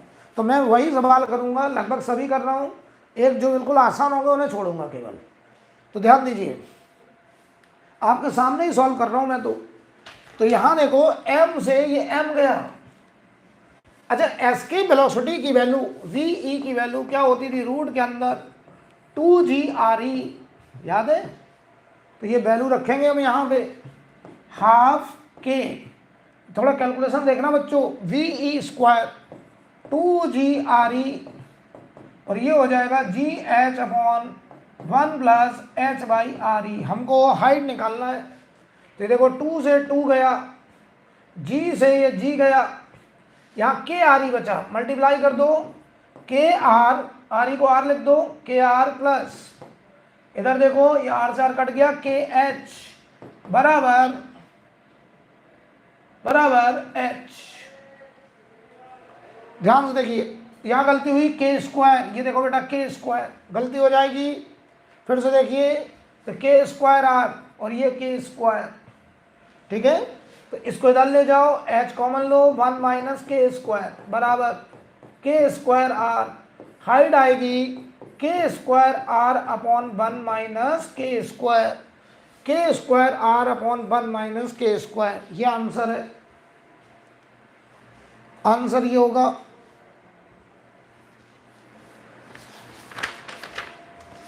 बताइए भाई,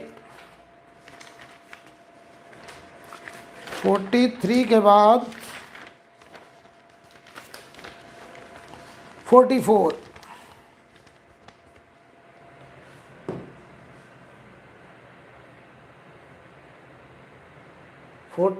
हो गया है।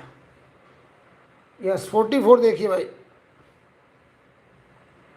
44 नंबर काइनेमेटिक्स का सवाल है। बहुत ही आसान सा सवाल लग रहा मुझे। तो हमसे कह रहे हैं एक कार ब्रह्मावस्था से प्रारंभ करती है। Car start from rest and accelerate at 5 metre per second at t equal to 0। तो बताओ भाई 4 सेकेंड के बाद वो जो कार होगा t बराबर 4 पर 20 मीटर पर सेकेंड की स्पीड से जा रहा होगा। क्योंकि 5 का एक्सेलरेशन है तो v बराबर u प्लस 80 लगा दो, तो 20 की स्पीड। अब इससे हमने एक पार्टिकल छोड़ा, तो जब पार्टिकल छोड़ेंगे तो उसकी भी इनिशियल वेलोसिटी 20 होगी और ये ग्रेविटी होगा और ये वेलोसिटी x के अलोंग होगी। तो हमसे कह रहे हैं t बराबर 6 पे वेलोसिटी बताओ। तो 4 से 6 में 2 सेकंड का समय है, तो ग्रेविटी 2 सेकंड में y डायरेक्शन में वेलोसिटी को 20 कर देगा और ये x कंपोनेंट कांस्टेंट रहेगा 20। तो रिजल्टेंट वेलोसिटी इधर आएगी और वो हो जाएगा 20√2 मीटर पर सेकेंड और एक्सेलरेशन तो ग्रेविटी रहेगा। तो आंसर हमारा हो जाएगा सेकेंड, आंसर हो जाएगा सेकेंड। बोलो भाई, ये कितने लोगों का सही है?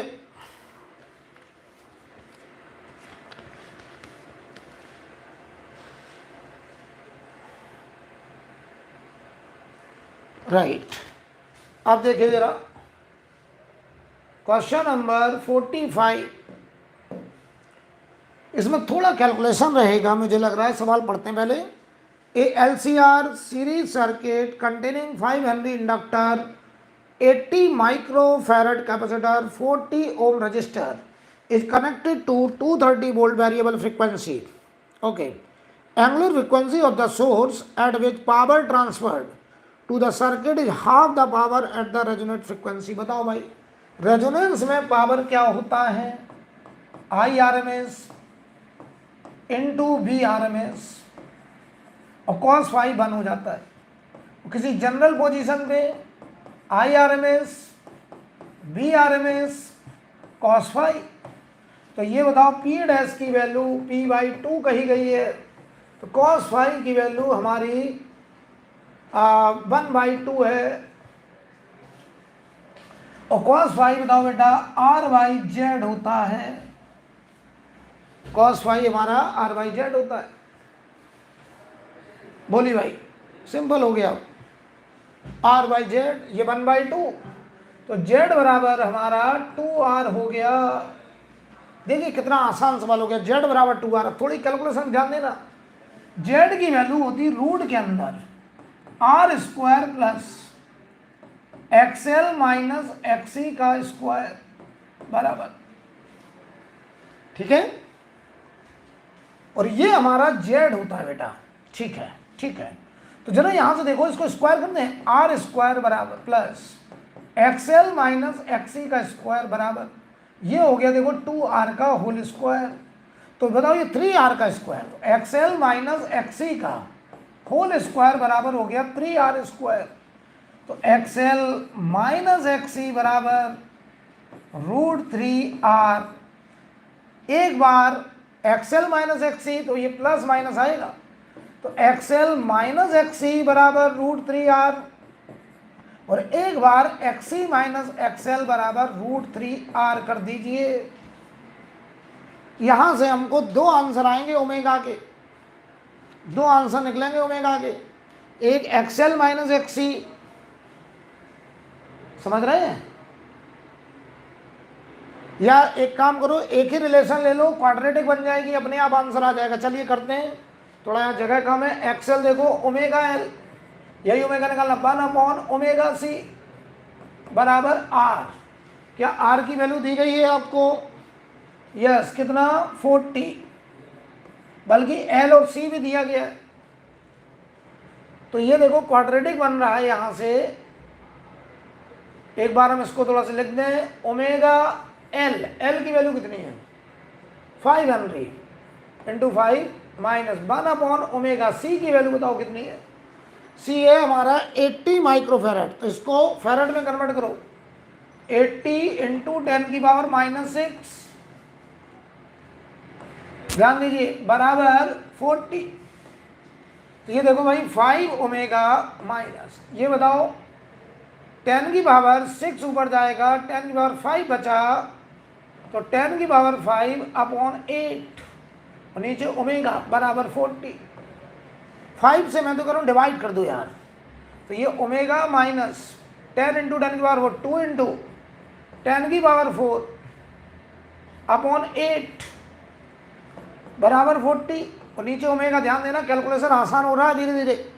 तो ये 4 बचेगा, 100 से काट दो 25, तो ये 25 और ये 10⁻2 बच गया, और एक गलती हो गई, ध्यान दो, यहाँ से 8 बचेगा, 5 से काटा है ना 8, 5 से डिवाइड करो तो 10 इंटू 10⁻4 लिख सकते हैं, तो 2 इंटू 10⁻4 बचा, 100 को कट किया, 25 इंटू 10⁻2, और नीचे बचा ओमेगा, और ये बचा 8।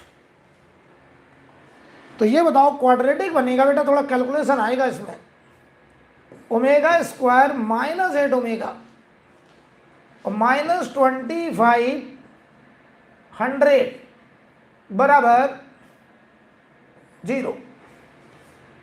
ये हमारा ओमेगा का क्वाड्रेटिक, और यहां से ओमेगा की 2 वैल्यू आएंगी।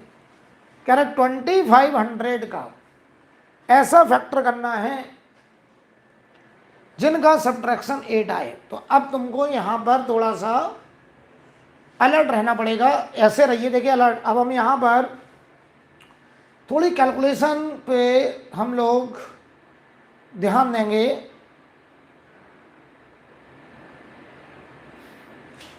इधर देखिए कहीं कैलकुलेशन में मिस्टेक तो नहीं हो गया।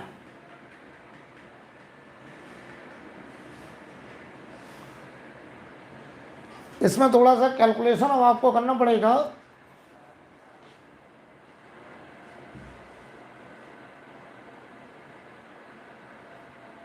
कैलकुलेशन थोड़ा करना पड़ेगा, ध्यान दीजिए जरा। यहां पर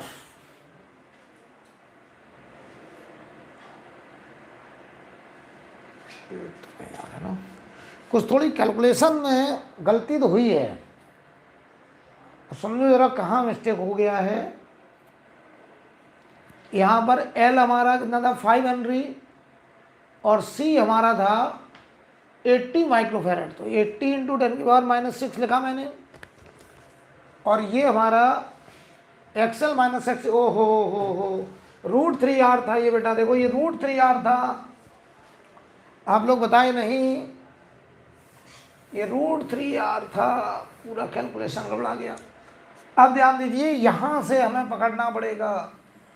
यहां से एक काम करो, एक्सएल माइनस एक्ससी की वैल्यू हम लोग थोड़ा पहले से निकाल लेते हैं, तब काम चलेगा। तो एक्सएल जो होगा वो हो जाएगा ओमेगा इंटू एल, एल की वैल्यू 5 ओमेगा, ठीक। एक्ससी की वैल्यू हो जाएगी 1/ओमेगा सी, 1/ओमेगा सी, ठीक है, कोई दिक्कत। अब देखिए यहां से तो 1/ओमेगा सी, ओमेगा में निकालना है और सी की वैल्यू 80 माइक्रोफेरेड, तो 80 इंटू 10⁻6 ऊपर चला गया, ठीक है। अब देखो एक्ससी की वैल्यू यहां से आ रही है 1 10 का 10⁵/8 ओमेगा। तो ये बताओ जरा, यहां पर क्या इसको हम 100 इंटू 10⁻³ लिख सकते हैं /8 ओमेगा, ये 50/4 लिख सकते हैं, 25/2, 25/2 इंटू 10⁻³ अपॉन ओमेगा। थोड़ा कैलकुलेशन है सवाल में भाई, ये 12.5 इंटू 10⁻³ नीचे ओमेगा, तो थोड़ा सा कैलकुलेशन आ गया इसमें, ये समझ लीजिए आप, ठीक है। तो इस सवाल पे हम वापस आएंगे। इतना आप नोट करिए पहले, एक्सएल माइनस एक्ससी बराबर √3r आएगा, एक्सएल माइनस एक्ससी बराबर √3r, और √3 का मतलब हुआ, इधर देखिए, आप चाहें तो ऑप्शन चेकिंग पे जा सकते हैं, ध्यान दो, मैं तो कहूँगा इतना मत करिए, ऑप्शन चेकिंग पे चले जाइए। कैसे करिए, √3r की वैल्यू r है कितना 40, तो ये 1.73 इंटू 40 यानी 68, एक्सएल माइनस एक्ससी का डिफरेंस, एक्सएल माइनस एक्ससी का डिफरेंस 68 आना है, ठीक है। अब ध्यान दो, तो यहां पर और एक बार एक्ससी माइनस एक्सएल का डिफरेंस आना है, तो ओमेगा इंटू एल माइनस 1/ओमेगा इंटू सी का डिफरेंस 68 आना है। यहां तक देख लो एकदम सही है, एक्सएल माइनस एक्ससी √3r आ रहा है,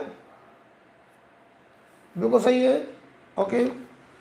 अब देखिए यहां से एल की वैल्यू 5 हेनरी, तो 5 ओमेगा माइनस सी की वैल्यू रखो 80 माइक्रोफेरेड, तो 10⁻6 अपॉन 10⁻6 अपॉन 80, और ये ओमेगा बराबर 68 आना है, ठीक है, कोई दिक्कत। अब देखो बेटा, अगर हम यहां पे थोड़ा सा ऑप्शन चेकिंग पे चले जाएं, ऑप्शन मान लो हम 50 को अगर ट्राई करें एक बार, तो 50 और 5 मल्टीप्लाई होके 250, अगर हम ऑप्शन चेक करें ओमेगा की जगह ये रखना है, ध्यान देना, -10⁻6 अपॉन 80 इंटू 50, ध्यान दो, ये 68 आना चाहिए, तो 68 के आसपास, तो ये बताओ 2 0 खत्म होंगे, तो 10⁻4 बचा, 40 हुआ, 10⁻3 बचा अपॉन 4 हुआ, ये तो 1250 हुआ ये, तो ये तो नहीं हो सकता। अगर ये 25 ले लूँ मैं, 25 चेक करूँ, तो 25 125 माइनस ये देखो 10⁻6 80 इंटू 25 तो 25 200 हुआ ये, यानी ये हुआ 2000। 125 माइनस 10⁻6 अपॉन 2000 तो 10⁻3/2। इसको थोड़ा बेटा देखना पड़ेगा, यहाँ तक तो एकदम सही है, कैलकुलेशन हमको थोड़ा करना पड़ेगा, यहाँ जगह भी कम है, तो हम इस सवाल पे वापस आएंगे। मैं आगे बढ़ रहा हूँ पहले, ठीक है। तो आप लोगों ने भी शायद इस सवाल को छोड़ दिया होगा, मुझे लगता है इतना कैलकुलेशन है ना। ओके चलिए आगे बढ़ते हैं। थोड़ी कैलकुलेशन इस सवाल में क्वाड्रेटिक बन रहा है बेटा, वो भी कॉम्प्लिकेटेड थोड़ा सा हो रहा है, क्योंकि एक्सएल माइनस एक्सी की वैल्यू √3r आ रही है। इसको मैं कराऊंगा अभी अलग से सवाल, कैलकुलेशन कर लूंगा एक बार अच्छे से। 46 नंबर देखिए, a particle moving in circle of radius r with uniform speed take a time t, बताओ t टाइम में एक सर्कल कंप्लीट, तो 2πr/v, तो v की वैल्यू क्या हो गई बेटा 2πr/t, ये हो गई उस पार्टिकल की स्पीड, ठीक है। अब कह रहे हैं this particle were projected with same speed, इसी स्पीड से पार्टिकल को फेंका जा रहा है, और बताओ उसकी मैक्सिमम हाइट कितनी है 4r, तो बताओ h मैक्स बराबर ये होता था u square sine square theta upon 2g, क्या निकालना थीटा, तो ये बताओ कितना दिया 4r बराबर v स्क्वायर की वैल्यू रख दो, ये देखो 4π² r² upon t square sine square theta upon 2g, ठीक है। बताओ भाई यहां से r से एक r जाएगा, 4 से 4 गया, r से ये r गया, तो π² r बचा, तो देखो ध्यान से 2g t² अपॉन 4 से 4 गया, नीचे बचा π² r, ये आएगा रूट के अंदर, तो ये हुआ साइन थीटा, तो थीटा हुआ sine inverse 2g t² upon π² r, ये आंसर राइट। पिछले सवाल पे मैं वापस आऊंगा, अलग से उसको करूंगा, ठीक है, उसमें कैलकुलेशन थोड़ी ज़्यादा है, तो ये आंसर हो जाएगा बेटा, देख लो। ये जब डराने के लिए लिखा, एकदम इजी क्वेश्चन, प्रोजेक्टाइल मोशन का सवाल है, बहुत बढ़िया सवाल, आसान सवाल, ठीक है। अब देखिए जरा 47 नंबर, हमसे कह रहे हैं 3 resistor having resistance R1, R2 and R3 are connected as shown in the figure, the ratio I3 upon I1 बताना है। बताओ भाई ये I3 ये I1, तो बताओ ये I1 दो जगह डिवाइड हुआ, तो I1 बराबर I2 प्लस I3 हुआ होगा, और पैरेलल में है, तो I2 अपॉन I3 का रेशियो आर रेजिस्टेंस के इनवर्स रेशियो में होगा। हमको I3 और I1 का रेशियो चाहिए, तो I2 को हटाएंगे, I2 की वैल्यू हुई R3 upon R2 into I3 plus I3, आप चाहें तो I3 कॉमन ले लो, R3 plus R2 upon R2, और ये हुआ I1। तो यहाँ से देखो I3 अपॉन I1 की value R2 upon R2 plus R3, answer R2 upon R2 plus R3, I3 by I1 आ गया आंसर। बोलो बेटा, क्लियर है, ठीक है। आगे बढ़ा जाए, 48 नंबर क्वेश्चन, सवाल में कह रहे हैं a point object is placed at a distance 60 centimetre from a convex lens of focal length 30.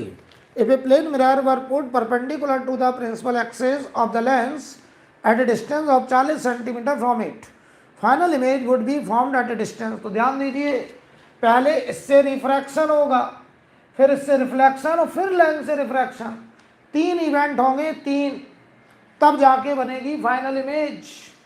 तो ध्यान दीजिए, पहले लेंस से हम रिफ्रैक्शन कराने चले, 1/f बराबर 1/b माइनस 1/u। बताओ लेंस की जो फोकल लेंथ है वो है 30 सेंटीमीटर। तो 1/30 1/b निकालना है, 1/u है -60। ये हमारा साइन कन्वेंशन है, देख लो बेटा। तो 1/30 माइनस 1/60 1/b, तो ये आया 60, 2 माइनस 1/b। तो v की वैल्यू आ गई यहां से आपका प्लस का 60, ये भी आ गया +60। ठीक है, कोई दिक्कत? अब सोचिए जरा, तो इसकी इमेज, इस लेंस की इमेज यहां से 60 पर बन रही है, ऐसे ऐसे, यानी यहां से 20, ये I1 इमेज, इसके लिए वर्चुअल ऑब्जेक्ट,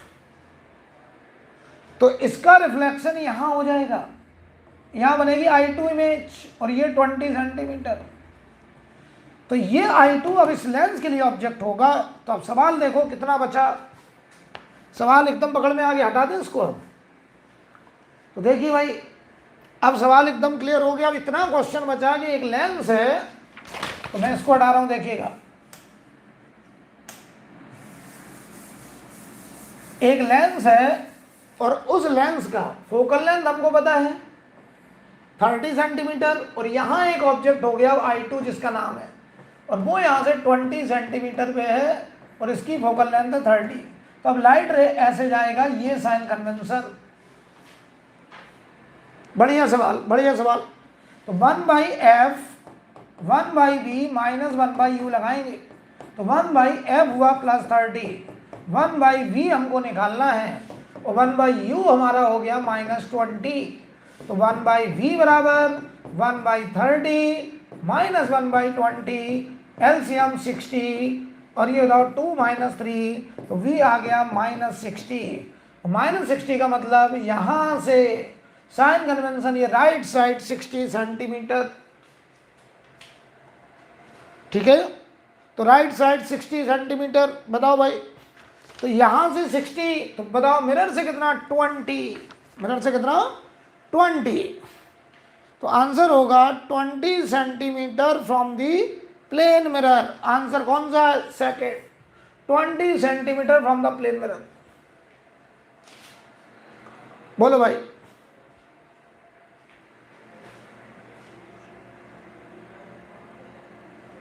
बोलिए भाई, जवाब दीजिए। क्लियर है ये 48 नंबर, एकदम आसान सवाल। यहाँ 3 इवेंट होंगे, पहले लेंस से रिफ्रैक्शन, फिर मिरर से रिफ्लेक्शन, और फिर वापस लेंस से रिफ्रैक्शन।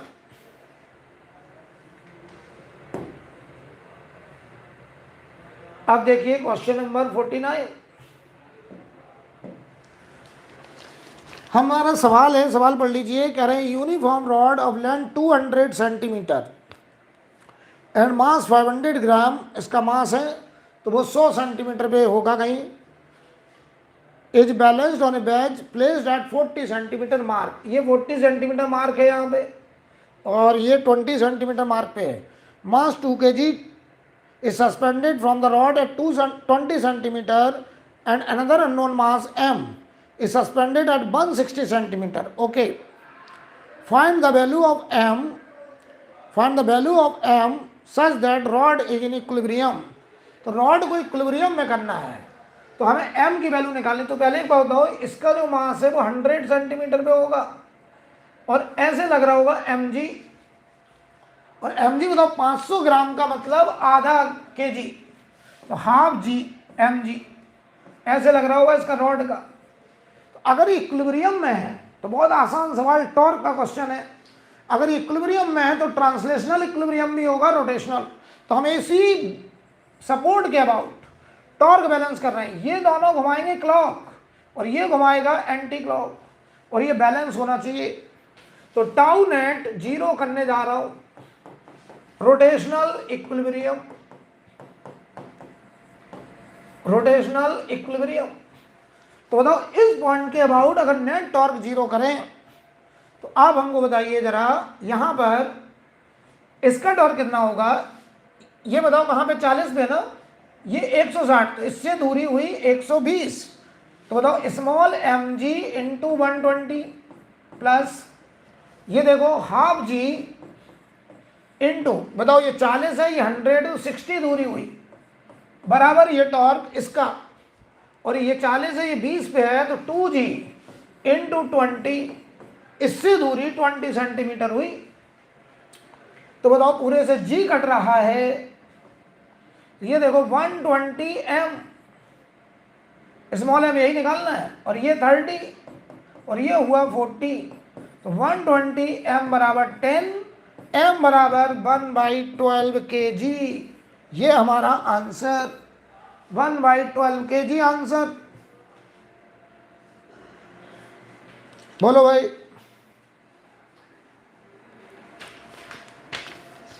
अब आ रहा है 50 नंबर क्वेश्चन, आखिरी सवाल देख लो बेटा।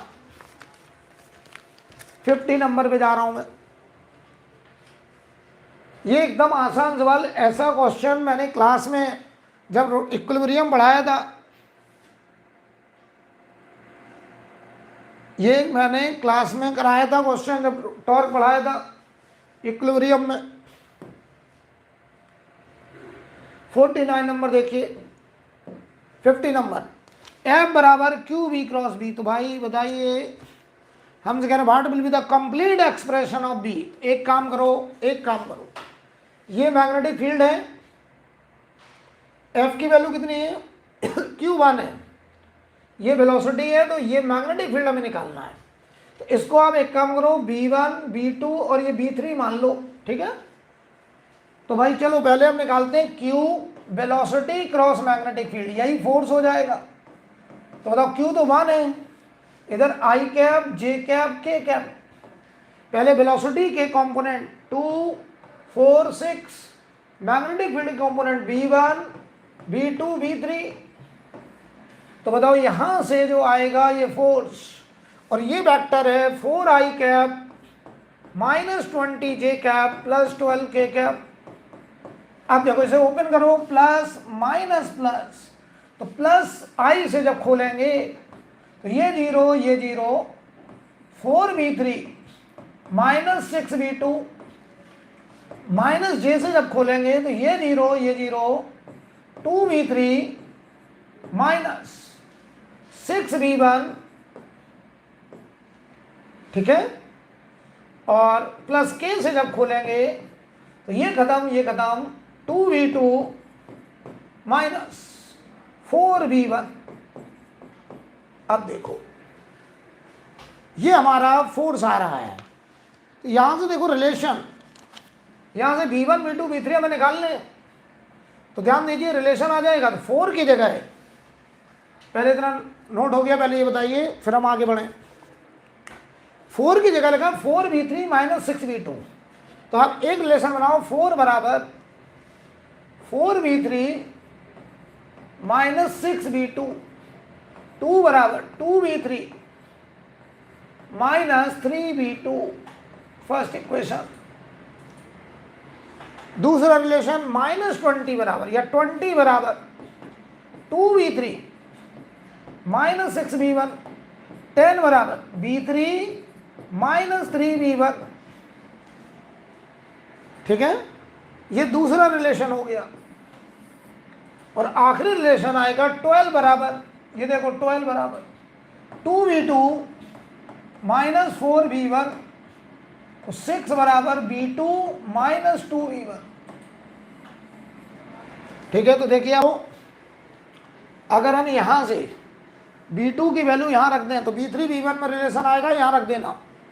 तो B2 की वैल्यू देखो मैं यहां रखने जा रहा हूं, 2 बराबर 2V3 माइनस B2 की वैल्यू यहां से 6 + 2V1, तो 3 टाइम्स B2 की वैल्यू आई 6 + 2V1। तो ये बताओ यहां से आ रहा है 2 बराबर 2V3 -18 -6V1, तो 16 बराबर 2V3 -6V1, ठीक है। B3 की वैल्यू यहां से रख दो, चलो तो 16 बराबर 2 टाइम्स V3 की वैल्यू हुई 10 प्लस 3V1 और माइनस 6V1।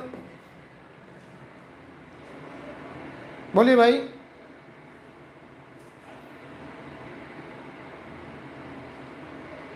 कोई गड़बड़ी, कोई कैलकुलेशन मिस्टेक?